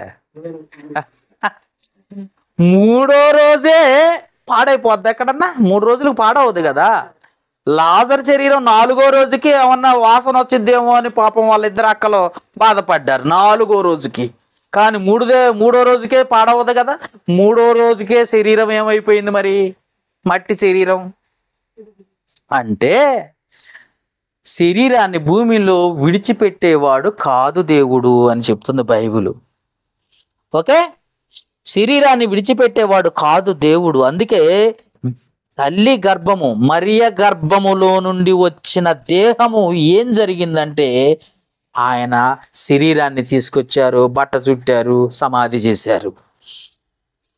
సమాధి చేస్తే ఆ శుక్రవారం ఆయన ఆత్మ ఎక్కడికి వెళ్ళిపోయిందంటే ఇందాక చదువుకున్నాం, భూమి కింద ఉన్న శరలోనున్న ఆత్మల యొద్దకు వెళ్ళిపోయింది. ఇందాక చదువుకోలేదండి ఎఫెసీయులకు రాసిన పత్రికలో? శరలోనున్న ఆత్మల యొద్దకు వెళ్ళిపోయిందా లేదా? క్రిందకి వెళ్ళిపోయిందా లేదా? వెళ్ళిపోయింది. తర్వాత తిరిగి ఆ 3 రోజులు ఎక్కడుంది శరీరం? శరీరం ఎక్కడుంది? ఏనండి కొస్తా స్పీడ్గా ఉరక్కండి, చాలా జాగ్రత్తగా చెప్తున్నా, ఆలోచించండి. ఆత్మ పాతాళానికి వెళ్ళిపోయింది, పరదేశికి వెళ్ళిపోయింది. 3 రోజుల తర్వాత శరీరం ఎక్కడ ఉంది మరి? భూమి మీదే ఉంది కదా. అరిమతయ్య యోసేపు అనే ఆయన సమాధిలో దాచిపెట్టారు ఆయన శరీరాన్ని. ఆ శరీరంలోకి మళ్ళీ రిటర్న్ వచ్చేసింది, వచ్చి తిరిగి లేచింది. ఇప్పుడు ఎట్లా లేచింది? ఎలా లేచిందో కొద్దిగా రెఫరెన్స్లతో చదివితే మనకు అర్థమవుద్ది. కొద్దిగా ముందుకెళ్దాం. యోహాను సువార్త కొన్ని రెఫరెన్స్లు 20వ అధ్యాయము 17వ వచనం చదువుదాం. యోహాను సువార్త 20వ అధ్యాయము 17వ వచనము. యేసు ఆమెతో నేను ఇంకనూ తండ్రి యొద్దకు ఎక్కిపోలేదు కనుక నన్ను ముట్టుకొనవద్దు, అయితే సహోదరులకు వెళ్ళి నా తండ్రియు మీ తండ్రియు నా దేవుడును మీ దేవుడునైనా వారి యొద్దకు ఎక్కుపోతున్నానని వారితో చెప్పమని, ఇంకా నేను పరలోకానికి వెళ్ళలేదు అని చెప్పాడు. తండ్రి యొద్దకు ఎక్కిపోలేదంటే అర్థం ఏంటి? ఇంకా నేను వెళ్ళలేదు ఇంకా, అందుకే నన్ను. ఓకే, మీకు అర్థమైంది కదా. నన్ను ముట్టుకోవద్దు, నేను ఇంకా పరలోకానికి వెళ్ళలేదు అని చెప్పాడు. తండ్రి దగ్గరికి నేను ఎక్కిపోలేదని చెప్పాడు. తర్వాత ఏమన్నది? 27వ వచనం చదువుదాం. ఇప్పుడు 27వ వచనం, అదే యోహాను సువార్త తీశారు కదండి. ఎందాకేమన్నాడు? ముట్టొద్దు అన్నాడు. ఇప్పుడు ఏమంటాడు? నీ వేలు ఇటు చాచి నా చేతులు చూడు, నీ చెయ్యి చాచి నా ప్రక్కలో ఉంచి. ఎవరితో చెప్తున్న మాట ఇది? ఇప్పుడు మీరు మీ జ్ఞానం ఎంతో నేను చెప్తా. ఎవరితో చెప్తున్న మాట యేసు ప్రభు? ఎవరితో చెప్తున్న మాట? గాయాల్లో ఏలు పెట్టి చూసింది ఎవరండి? అయ్యగారు సీమోన్ గారు, ఎస్, తోమా గారికి డౌట్, నువ్వేనా ప్రభువా? నువ్వైతే నేను నీ గాయాల్లో వేలు పెట్టి చూస్తాను, అప్పటి వరకు నిన్ను నమ్మను అన్నాడట. వెంటనే తోమా దగ్గరికి వచ్చి, తోమా ఇదిగో నా గాయాలు చూసుకో. ఇప్పుడు ఏమంటాడు చదవండి 27వ వచనం.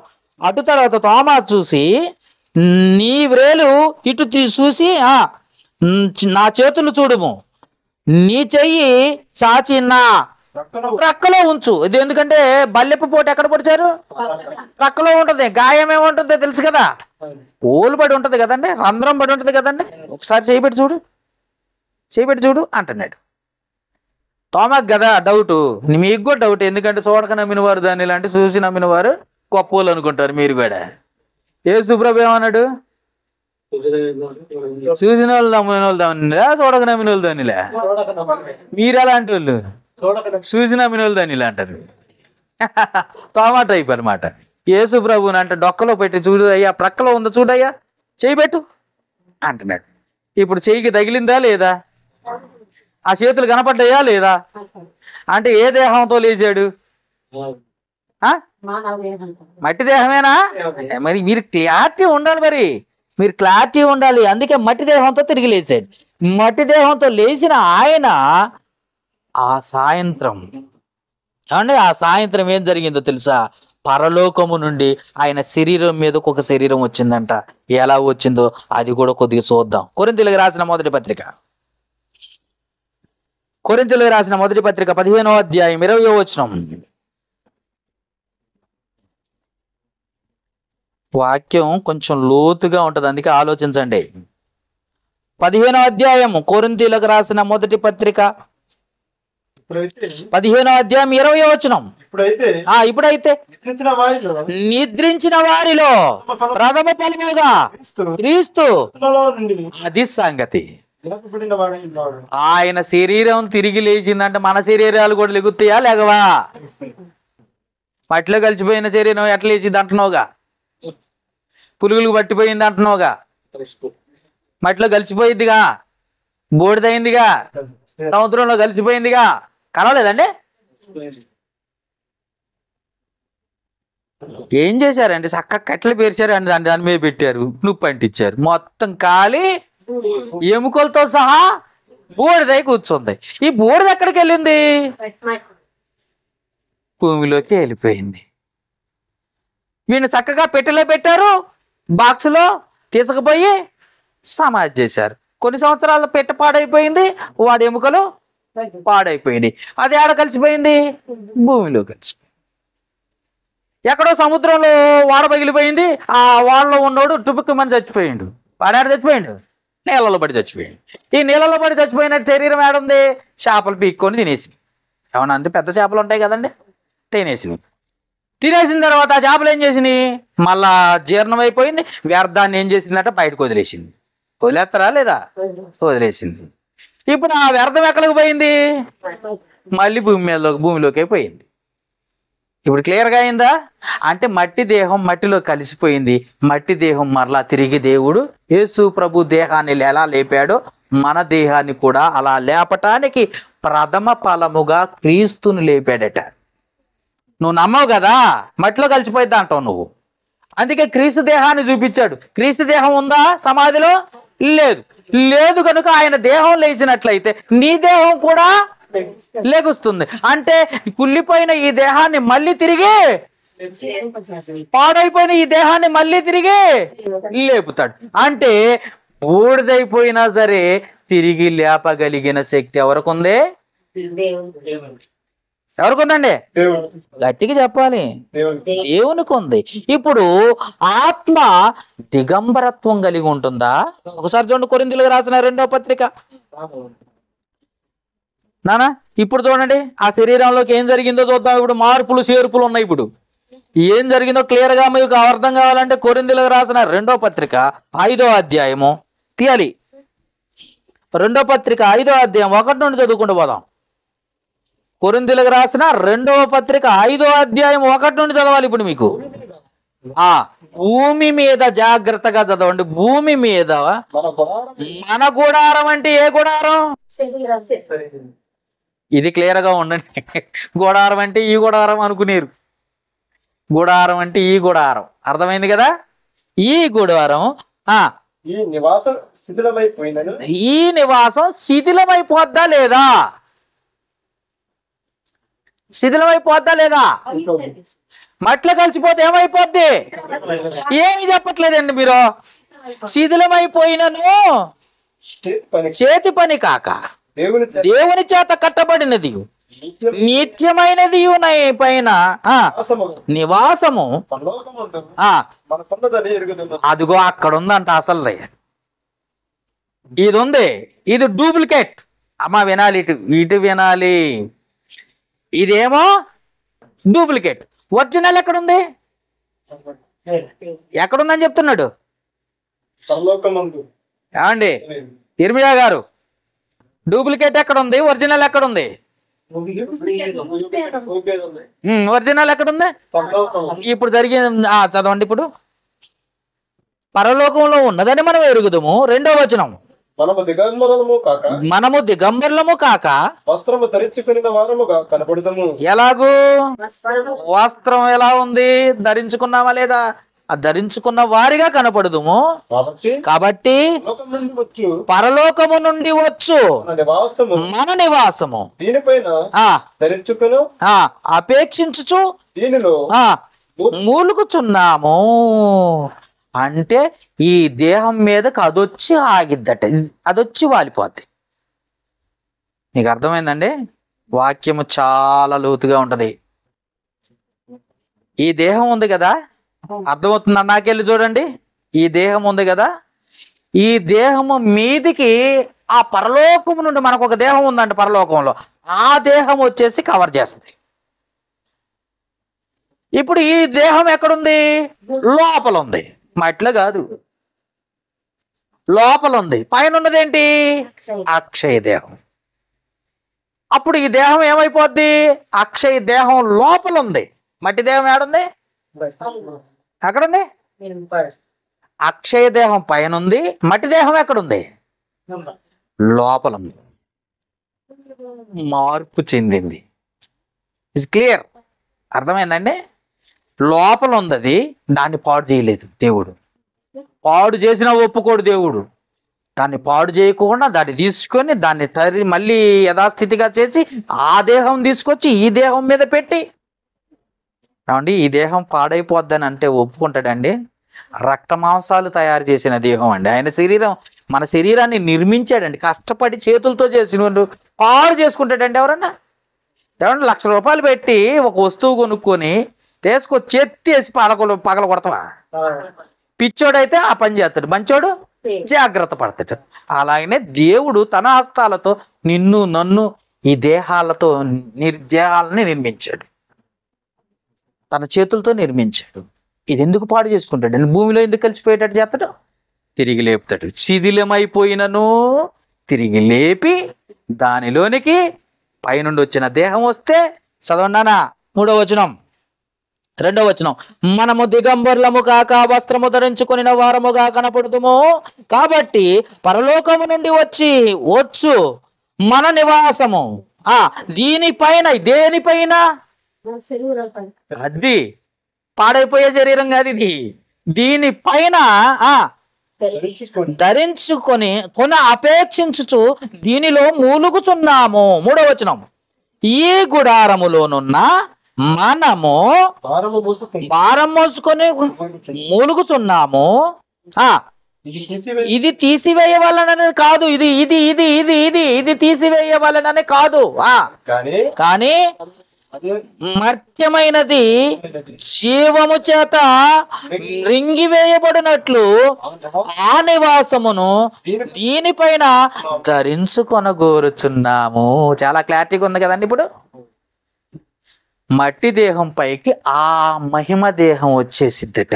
అప్పుడు మట్టి దేహము లోపల ఉంటది, మహిమ దేహం పైన ఉంటది. అప్పుడు మనము పరలోకానికి వెళ్ళిపోతాం. వెళ్తామా లేదా? నిజమా కాదా? మరి మట్టిలో కలిసిపోద్దా అన్నది చెప్తున్నామే. ఎవరికి ఇష్టం వచ్చినాడు అది చెప్పుకోవటమేనాక? బైబిల్ చదవద్దా? చదవాలా లేదా? మట్లో కలిసిపోయి తన పాస్టర్ గారిని ఎవరైనా ఉంటే తీసుకురండి. ఇది నాయనా మార్పు చెందిద్ది. ఆ దేహం వచ్చిద్ది, ఈ దేహం పైకి ఆ దేహం వచ్చేసింది. అది వచ్చేసరికి ఇది మహిమ దేహంగా మారిపోద్ది. అందుకే యేసు ప్రభు దేహం మహిమ దేహంగా మారిపోయింది. క్లియర్గా ఉందా? ఉందండి? లేదండి, నాకు చాలా పెద్ద డౌట్లు.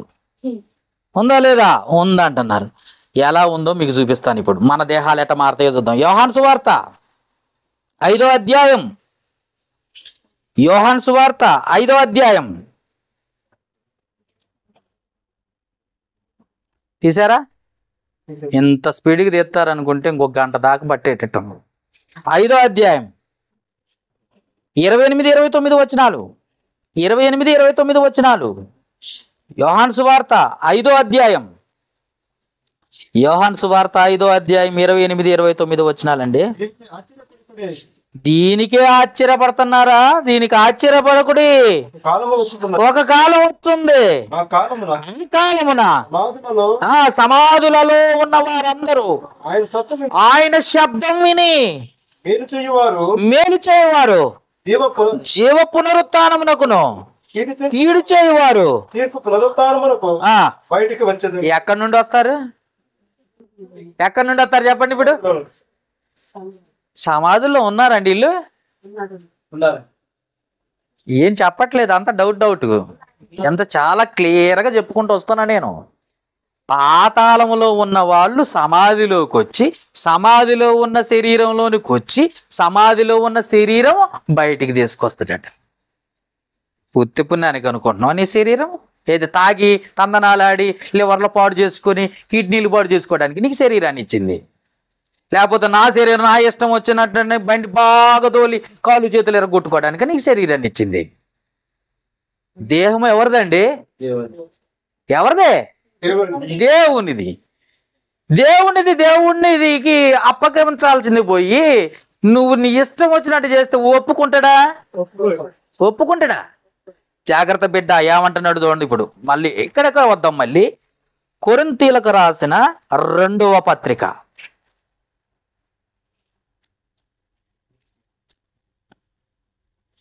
2వ పత్రిక తీసారా? కొరింథీ తీసారా?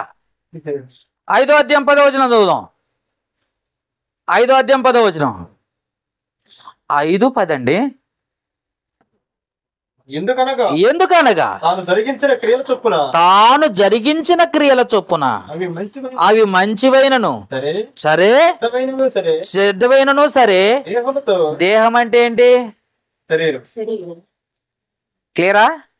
దేహముతో జరిగించిన వాటి ఫలమును ప్రతివాడును పొందునట్లు మనమందరము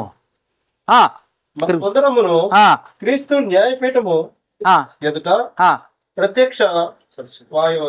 ప్రత్యక్షము కావాలని అని రాసి ఉంటుంది చూసారా? ఉందా? అట్లా సేమ్ ఉందా? అంటే ఈ శరీరంతో పోయి యేసు ప్రభు ముందు నుంచోవాలట. అరే బాబు, నీకు శరీరాన్ని ఇచ్చింది ఎందుకు? నేను నైట్ పూట ఒక 90 తీసుకుంటా సార్, ఎక్కువ తీసుకోని అంటాడు. ఒక పెగ్గే తీసుకున్నా సార్. వీడు పెగ్గుపోయి పుల్ అయిపోయి 2 పుల్లులు అయిపోయి చివరికి లివర్లో పాడైపోయి వీడు చచ్చిండు. చచ్చారండి? చచ్చిండు. ఇప్పుడు నేనేం చెయ్యాలి? క్రీస్తు న్యాయపీఠం ఎదుటికి వీడు వత్తడా లేదా శరీరంతో? అప్పుడు వేసిన ప్రశ్న, నీకు ఇచ్చిన దేహాన్ని నువ్వేం చేసావు? ఏం చేసావు? తాగటానికి అప్పచెప్పావు. వ్యభిచారానికి అప్పచెప్తావా? వ్యభిచారం చేస్తావు నీ శరీరంతో. లెక్కలు లేవండి అసలు? లెక్కలతోటే కదా. ఎన్ని లెక్కలు ఉన్నాయట? 206 ఎముకలు ఉన్నాయట. మీకు తెలిసేలేదు. ఉన్నాయా లేదా? ఇన్ని లెక్కలేసిన దేవుడు నువ్వు శరీరంతో పాడు చేసి నీ ఇష్టం వచ్చినట్టు చేసి నీ ఇష్టం వచ్చినట్టు బూతులు మాట్లాడి నాలుగిచ్చింది ఎందుకు? నీ బూతులు మాట్లాడడానికే. చూపించింది ఎందుకు? నీ ఇష్టం వచ్చిన సినిమాలు చూడటానికే. ఊరుకుంటాడా? మట్టి దేహముతో తీసుకొచ్చి ఎదురుంగా నుంచుంటే, చేతులు కట్టుకొని నుంచుంటే, ఆ దేహముతో జరిగించిన క్రియలు అవి మంచివైనను సరే, అంతే ఉంది అక్కడ. అవును. ఏముంది ఒకసారి చదవాలి నాన్న. అవి మంచివైనను సరే, మంచివైనను సరే, చెడ్డవైనను సరే, చెడ్డవైనను సరే, దేహముతో జరిగించిన ఏంతో జరిగించును ఆ దేహాన్నే పట్టుకొచ్చిడు. ఏ దేహంతో జరిగించావో ఆ దేహాన్నే, ఆ దేహాన్ని పట్టుకొచ్చిండు. ఇప్పుడు తీర్పు తీరుస్తాడు. ఇప్పుడు చెప్పండి, దేహం కావాలా లేదా? ఎక్కడికి? తీర్పు తీర్చడానికి. ఎందుకంటే శరీరం కోసమే కదా నువ్వు ఇన్ని చేసింది. వ్యభిచారం చేసినా శరీరం కోసమే, తిండి కోసం దొంగతనం చేసినా శరీరం కోసమే, ఏం చేసినా శరీరం కోసమే. ఆ శరీరాన్ని పట్టుకొచ్చి నువ్వు చేసిన తప్పులన్నీ ఆయన ముందు పెడతాడు. ఏం చేశావు అని అడుగుతాడు. అప్పుడు ఏం చెప్తారు మీరు? ఇప్పుడు మాకేం తెలియదండి, మా పాస్టర్ గారు మన అయినది వెనకటి వలే మట్టికి చేరిన ఆత్మతాను దయచేసిన దేవుని యొద్దకు పోవునని చెప్పాడండి. అంతవరకే తెలుసు. అసలు ఈ దేహం బయటికి తీర్చడన్న సంగతి మాకు తెలియనే తెలియదు. ఇప్పుడు తీసి ఎలా చెప్తే మేమేం చెప్తాం? మాకేం తెలియదండి అంటారా? ఏమన్నాడండి? యోహాను సువార్త 5వ అధ్యాయం 28, 29. మీది ఆశ్చర్యపడకండి. చదివాం కదా 5వ అధ్యాయం 28వ వచనం. దీనికి ఆశ్చర్యపడక కాలం వస్తుంది.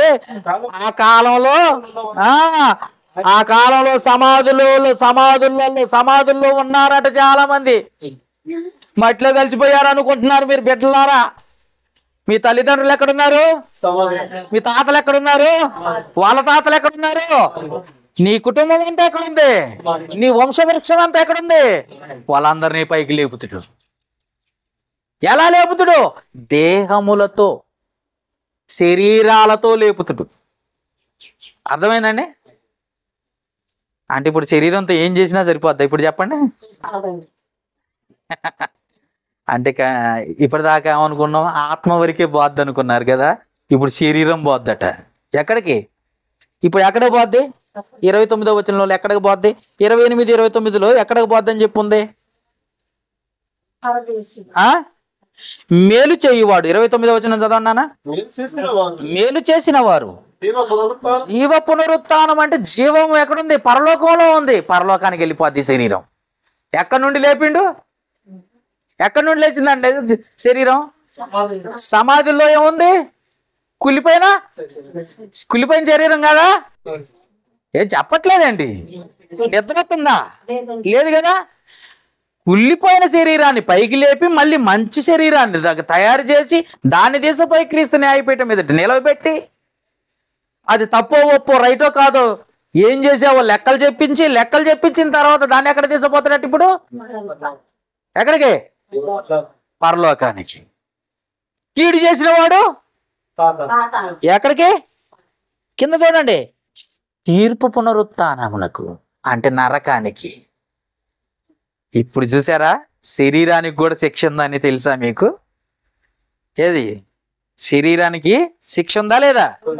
అంటే నీ ఇష్టం వచ్చినట్టుగా శరీరంతో ఏం చేసినా లెక్కల్లో కొత్త బిడ్డ నువ్వు. లెక్కలున్నాయి. ఎవరి లెక్కలు ఇవి? అమ్మ బాబోయ్, అంటే ఇప్పటిదాకా నేను శరీరంతో చేసిందంతా కూడా దేవుడు రాస్తున్నాడు. మట్టిలో కలిసిపోయిన పురుగులు పడ్డా వదిలిపెడతాడా? వదిలిపెట్టడు. మీకు లాస్ట్లో చెప్తా కొన్ని విషయాలు. ఇంకా ఇక్కడ చూసినట్లయితే మత్తయి సువార్త 23వ అధ్యాయము 27వ వచనం చదువుదాం. ఇప్పుడు మత్తయి సువార్త 23వ అధ్యాయంలో ఏం రాస్తుందంటే సమాధుల్లో ఏముందో క్లియర్గా చెప్తాడు. చూడు ఇప్పుడు 23వ అధ్యాయం 27వ వచనం. అయ్యో వేషధారులైన శాస్త్రులారా, పరిసయ్యులారా, మీరు సున్నము కొట్టిన సమాధులను పోలి ఉన్నారు. అవి వెలుపల శృంగారం ఎగపరచు, కానీ లోపల సమస్త కల్మషముతోను సమాధులు ఏమున్నాయి? ఎముకలు, కల్మషం. అంటే పాడైపోయింది నీ శరీరం, కూలిపడిపోయి మట్టిలో కలిసిపోయింది. అట్టి శరీరాన్ని దేవుడు ఏం చేస్తాడట? సజీవంగా లేపుతాడు. ఎలా లేపుతాడో తెలుసా? ఇప్పుడు చెప్తా వినండి. మీకు ఎవరు ఎంతవరకు చదువుకున్నారు? చదువుకున్న వాళ్ళు ఎవరో చేయత్తండి కొద్దిగా. అమ్మ కొద్దిగా చదువుకున్న వాళ్ళు అయినా అర్థమయ్యేటట్టు చెప్తా. చదువు రాని వాళ్ళకి కూడా అర్థమయ్యేటట్టు చెప్తా. చదువుకున్న వాళ్ళు చెయ్యత్తట్టు కొద్దిగా. ఏది ఎవరు చదవలేదు అసలు? అమ్మయ్య కొద్దో గొప్ప చదివారు కదా, ఓకే రైట్. దించండి చెప్తాను. తల్లి గర్భములోకి ఒకసారి చెప్పాను, లాస్ట్ సారి చెప్పాను. తల్లి గర్భంలోకి భార్యాభర్తలు ఇద్దరు ఏకమైనప్పుడు, కలిసినప్పుడు తల్లి గర్భములోనికి జీవకణం అనేది ఒకటి పోతుందా లేదా? ఆ జీవకణము బైబిల్ భాషలో చెప్పాలంటే అంతరింద్రియము అని అంటాడు బైబిల్లో. అంతరింద్రియము ఈజ్ ఈక్వల్ టు జీవకణము. ఇంగ్లీష్లో ఏమంటారు? మావాడు చెప్తాడు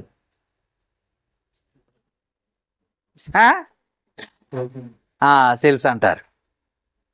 జీవకణము ఒక్క చుక్కలో దాదాపు చాలా మంది ఉంటారట. అదంతా పోగా ఒక్కడిని ఎన్నుకుంటాడట దేవుడు.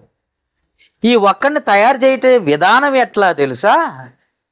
ముందు కణము జీవ కణం ఒక్క కణంగా పోయి తల్లి గర్భంలోకి అండంలోకి పోయి ఒక్క కణం పోయి అది ఏమైందంటే కొన్ని కణాలుగా విడిపోద్దట. ఒక కణం నుండి 2 నుండి 3 నుండి 4 అట్లా కణాలుగా విడిపోయి ఈ కణాలన్నీ కణజాలాలుగా ఉంటాయి. అయ్యొక 10 అయ్యొక 10 అయ్యొక 10 అయ్యొక 20 అయ్యొక 30 అట్లా అతుక్కుపోయి ఉంటాయి అట. కణజాలాలు అంటారట. ఈ కణజాలాలన్నీ కలిసి మళ్ళీ దగ్గరకు వచ్చి అవయవాలుగా ఏర్పడతాయి. ఒకటి శరీరము, ఒకటి కాలు, ఒకటి ఏలు, ఒకటి ముక్కు, ఇట్లా లోపల ఏర్పడతాయి తల్లి గర్భంలో. యూట్యూబ్ కొడితే చూస్తే మీకు అర్థమైపోద్ది. అంత పెద్ద కష్టమేం కాదు. కణజాలాలన్నీ కలిసి ఒక అవయవాలుగా ఏర్పడతాయి. అవయవాలన్నీ కలిపి ఒక దేహముగా ఏర్పడి 9 నెలలకు లేకపోతే 10 నెలలకు బయటికి వస్తారా లేదా? మీకు అర్థమైంది ఇప్పుడు చెప్పండి. ఒక కణజాలాలుగా విడిపోయి కణజాలాలు అవయవాలుగా ఏర్పడి అవయవాలు ఒక దేహముగా ఏర్పడ్డది. ఆ దేహము తల్లి గర్భములో నుండి బయటకు వచ్చింది. పుట్టినరోజు అంటున్నాం తెక్కల దానిలాగా కదా, అవునా కదా? ఇప్పుడు ఇదే దేహాన్ని సమాధిలో పెట్టాం. పుట్టింది మీకు అర్థమైంది కదా, సమాధిలో పెట్టాం. ఇప్పుడు ఎట్లా విడగొడతారు చెప్పండి? దేవుడు ఎట్లా విడగొడుతున్నాడు చెప్పండి? సేమ్ టు సేమ్ ప్రాసెస్, ఏం మారలే. ఆ తల్లి గర్భంలో ఎలాగా నిర్మించాడో ఇక్కడ కూడా యాజ్ ఇట్ ఈజ్ గా విడగొట్టాలి. ఎందుకంటే నీ శరీరం అట్నే ఉందనుకో, బొంద పెట్టినోడిని తీసి మళ్ళీ పెట్టాలి. ఇంకోటి పెట్టాలంటే ఏడుంది చోటు ఉంటదా? పెట్టినోడు పెట్టినట్టే ఉండనుకో, నీ పరిస్థితి ఏంటి? ఇప్పటికి ఎన్ని కోట్ల మంది చచ్చిపోయారు, ఎప్పటి నుండి చచ్చిపోతున్నారు, అవునా కదా?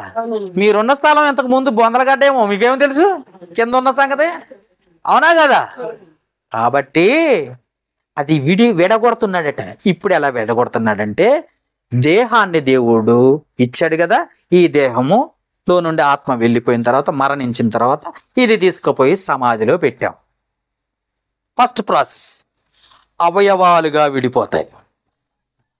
అవయవాలు కణజాలాలుగా విడిపోతాయి. కణజాలాలు కణాలుగా విడిపోయి భూమిలో కలిసిపోతాయి. ఈ కణాలుగా విడిపోయినప్పుడు మనకి కంటికి కనపడవు. అర్థమైందమ్మా? ఎంతమందికి అర్థమైందో మరి నాకేం అర్థం కాలే. ఎంత కష్టపడి గుర్తించుకొని చెప్తున్నాం వినండి కాస్త. కణాలుగా విడిపోబడట్టే నువ్వు కనపడకుండా పోయావు భూమిలో. కణాలుగా విడిపోబట్టే కనపడకుండా పోయావు భూమిలో. అదే కణాలుగా నువ్వు ఉన్నట్లయితే, అదే అవయవాలుగా నువ్వు ఉన్నట్లయితే 10 సంవత్సరాల తర్వాత దువ్వినా నువ్వు అట్టే కనపడతావు. ఎందుకని? విడిపోలేదు కదా. తల్లి గర్భంలో తయారు చేసినట్టుగానే భూమి మీద కూడా విడగొడుతున్నాడు దేవుడు. అర్థమైందమ్మా?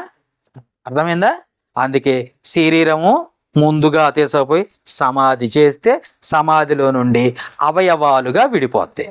అవయవాలుగా విడిపోయి కణజాలాలుగా విడిపోతాయి. కణజాలాలు కణాలుగా విడిపోద్ది. అప్పుడు నీ కంటికి కనపడకుండా పోద్ది. కంటికి కనపడని నువ్వు తల్లి గర్భంలోకి వచ్చావు.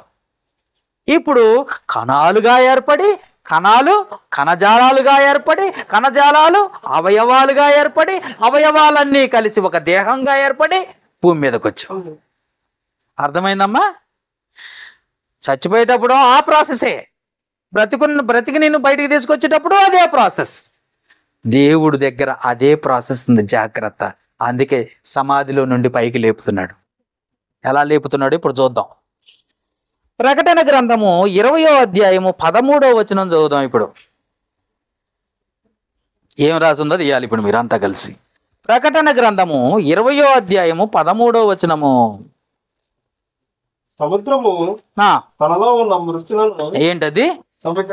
సముద్రము తనలో ఉన్న మృతులను అప్పగించెను. ఏటదా? సముద్రము తనలో చచ్చిపోయిన వాళ్ళని, నీళ్ళలో చచ్చిపోతారు కదండి, కనపడకుండా పోయారు కదండి, అదేం చేస్తారు? నీళ్ళు ఏం చేస్తాయట? ఎవరికి అప్పగించాలి? Rule for all. ఎవరైనా సరే, ఈ అంతటోడిని అయినా సరే, వాడు ధనవంతుడు కానీ పేదవాడిని కానీ దేవుడికి అప్పచెప్పాలి. లెక్క రూల్. దానికి అప్పచెప్పిన బాధ్యత అది చేస్తుంది. ఆ తర్వాత వాటి వశమున ఉన్న మృతులను అప్పగించను. పాతాళంలో, మరణమును పాతాళ లోకంలో ఉన్న వాటిని అప్పగించును.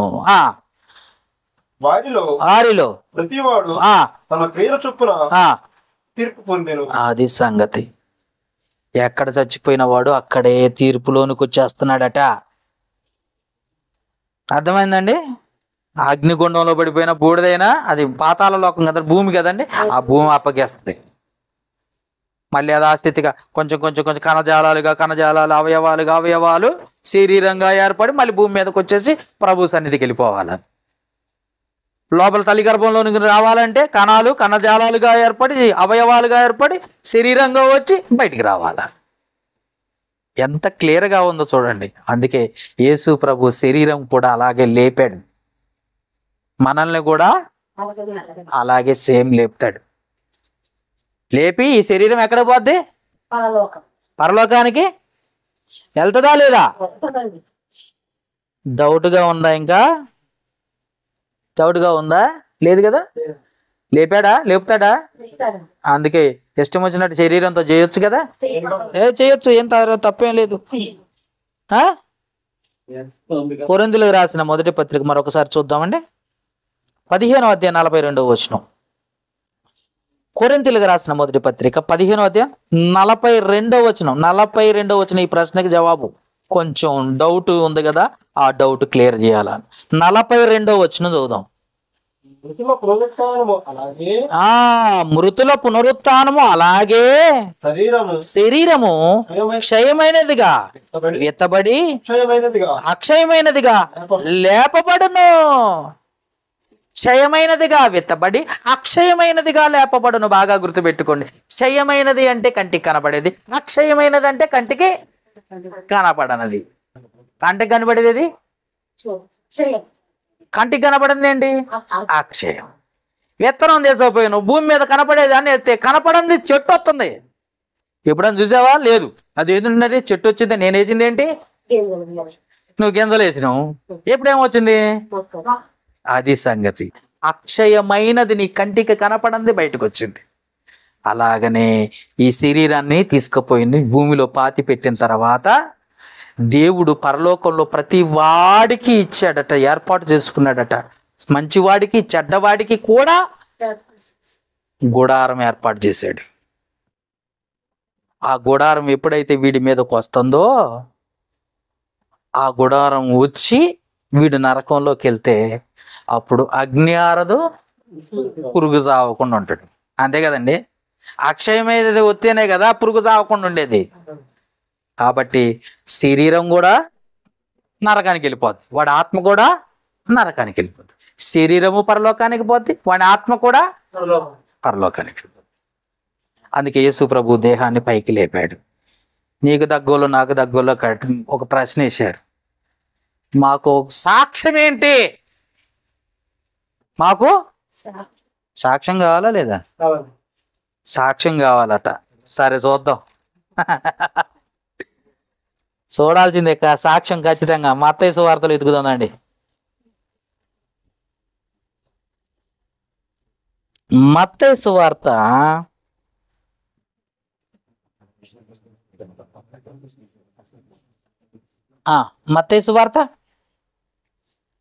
యేసు ప్రభు చచ్చిపోయిన తర్వాత చదువుదాం అండి. మత్తయి సువార్త లాస్ట్ ఏంటండి 27వ అధ్యాయము 45వ వచనము. 45 చదువుదామా? 45 నుండి చదివితేనే మీకు అర్థమైంది, అందుకే చదవమన్నా. మధ్యాహ్నం మొదలుకొని 3 గంటల వరకు ఆ దేశమంతా చీకటి కమ్మెను. ఇంచుమించు 3 గంటలప్పుడు యేసు ఏలి ఏలి లామా సబక్తాని అని బిగ్గరగా కేక వేసెను. ఆ మాటకు అర్థం, నా దేవా నా దేవా నన్నెందుకు చెయ్యి విడనాడితివని అర్థం. అక్కడ నిలిచిన వారిలో కొందరు ఆ మాట విని ఇతడు ఏలియాను పిలుచుచున్నాడనిరి. 48వ వచనం.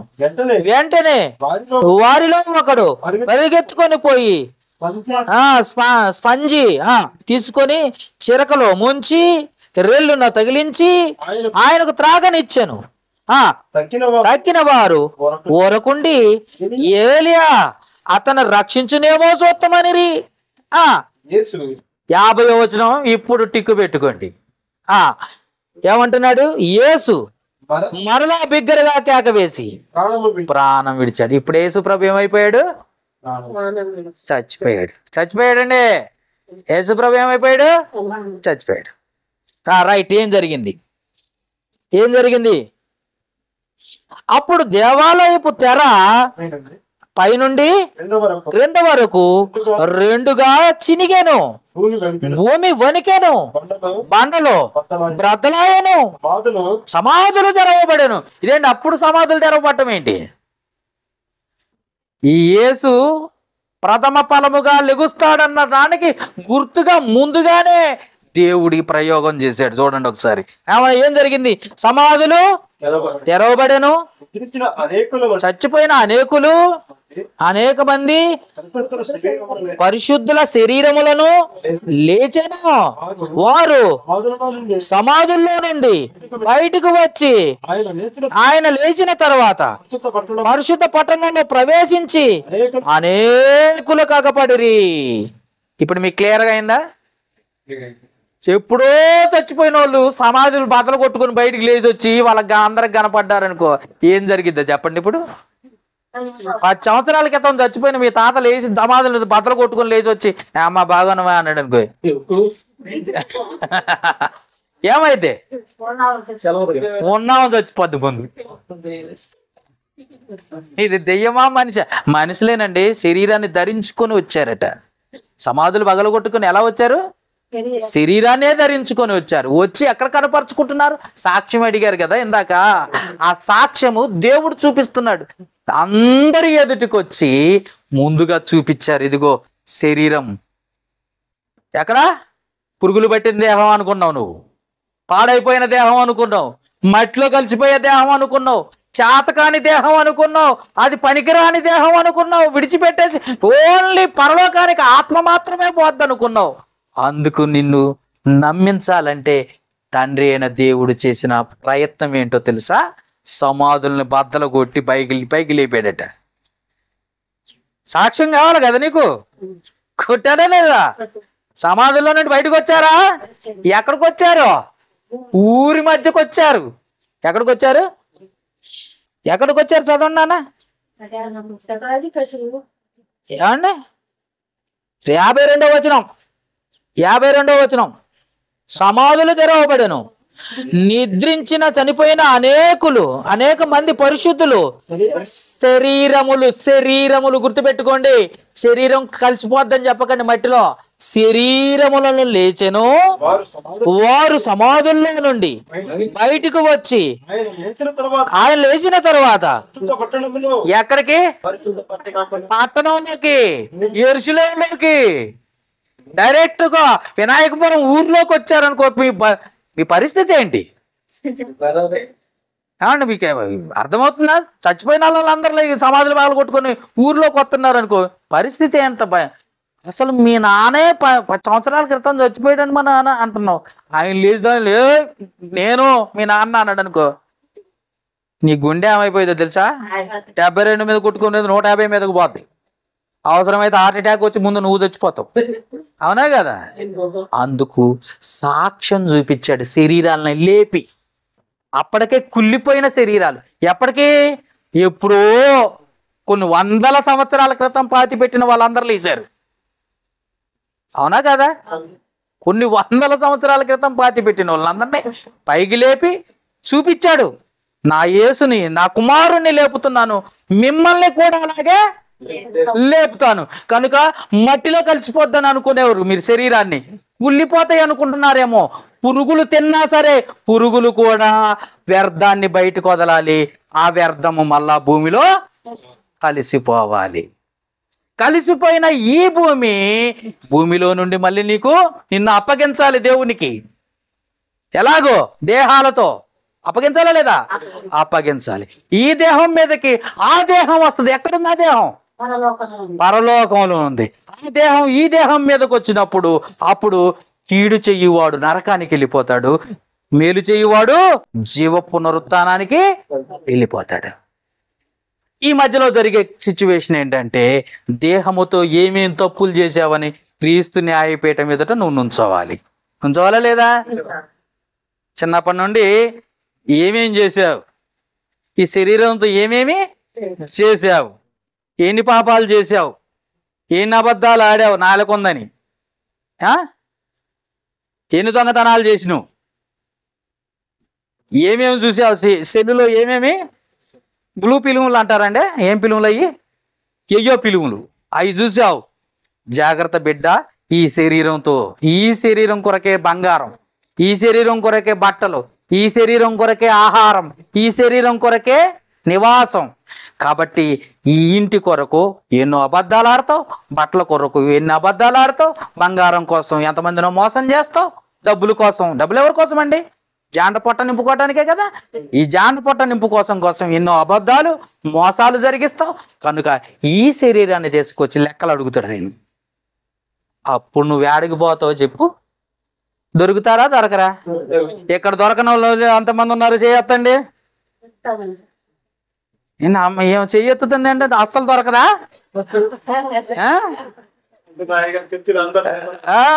అందరు లేపాలనగా లేపుదాం అనుకున్నా.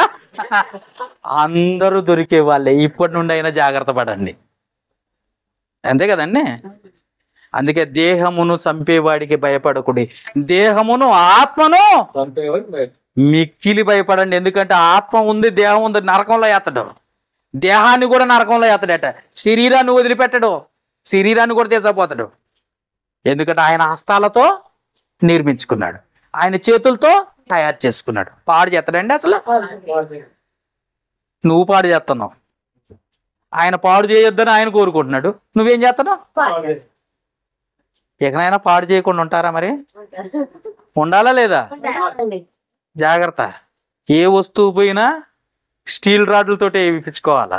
మొన్న ఆయన ఉన్నాడు, ఇక్కడ తగిలిందండి మొత్తం స్టీల్ రాడ్డే అన్నాడు. Steel rod? అవును, మరి ఒక ఎముక పోతే రాడ్లు తప్ప ఎముకలు దొరకవు. కాబట్టి ఎవరిదే ఆ ఎముక? ఎవరిదే? నీదా? నాదంటే చూసినవా? ఈయన ఏదో తయారు చేసి అతికించుకున్నట్టు. కొరింథీయులకు రాసిన మొదటి పత్రిక 12వ అధ్యాయం 18వ వచనంలో చెప్తున్న మాట, నీ శరీరంలో ఉన్న ప్రతి అవయవము ఆయన చిత్త ప్రకారం ఇచ్చాడు నీకు, నీది కాదు. మొదటి పత్రిక 12:18, కొరింథీయులకు రాసిన మొదటి పత్రిక 12:18. అయితే దేవుడు అవయవములలో, ఎవరి అవయవంలో? నీ అవయవాలే.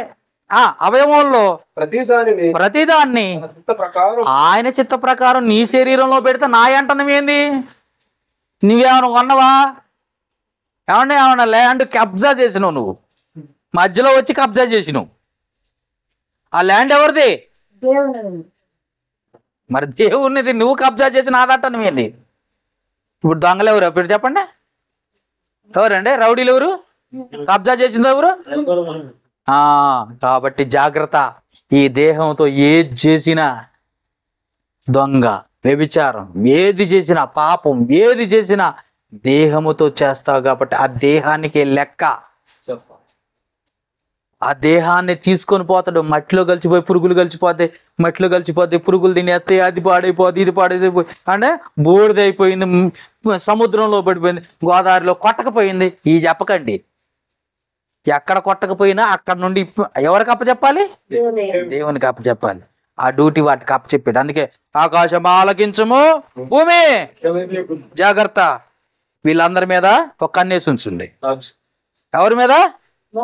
ఎవరి మీద? వినాయకపురం మీద, సంఘం మీద ఒక కన్నేసి ఉంచండి. ఎస్, జాగ్రత్త. మీరు ఏడ దొరికినా వదిలిపెట్టండి దేవుడు. అవునా కదా? దేవుడా లేకపోతే వీళ్ళ? ముందు వీళ్ళు సాక్ష్యం పట్టుకుంటారు, రికార్డింగ్ చేస్తూ ఉంటారు. ఆ తర్వాత దేవునికి అప్పచెప్తారు. ఆ తర్వాత దేహంతో చేసినవన్నీ బయట పెడతారు, నరకానికి వెళ్ళిపోతారు. అవునా కదండి? ఎంత సింపుల్గా ఉన్న వాక్యము. ఇంతసేపు డబల్ త్రిబుల్ చెప్పాను మీకు అర్థం కావటం కోసం. చదువు రాని వాళ్ళకు కూడా అర్థమైంది కదా? జాగ్రత్త, మీ దేహంతో దేవుని మహిమపరచండి. Okay, thank you. అందరికి వందనాలు. ఆగండి ఒక్క నిమిషం.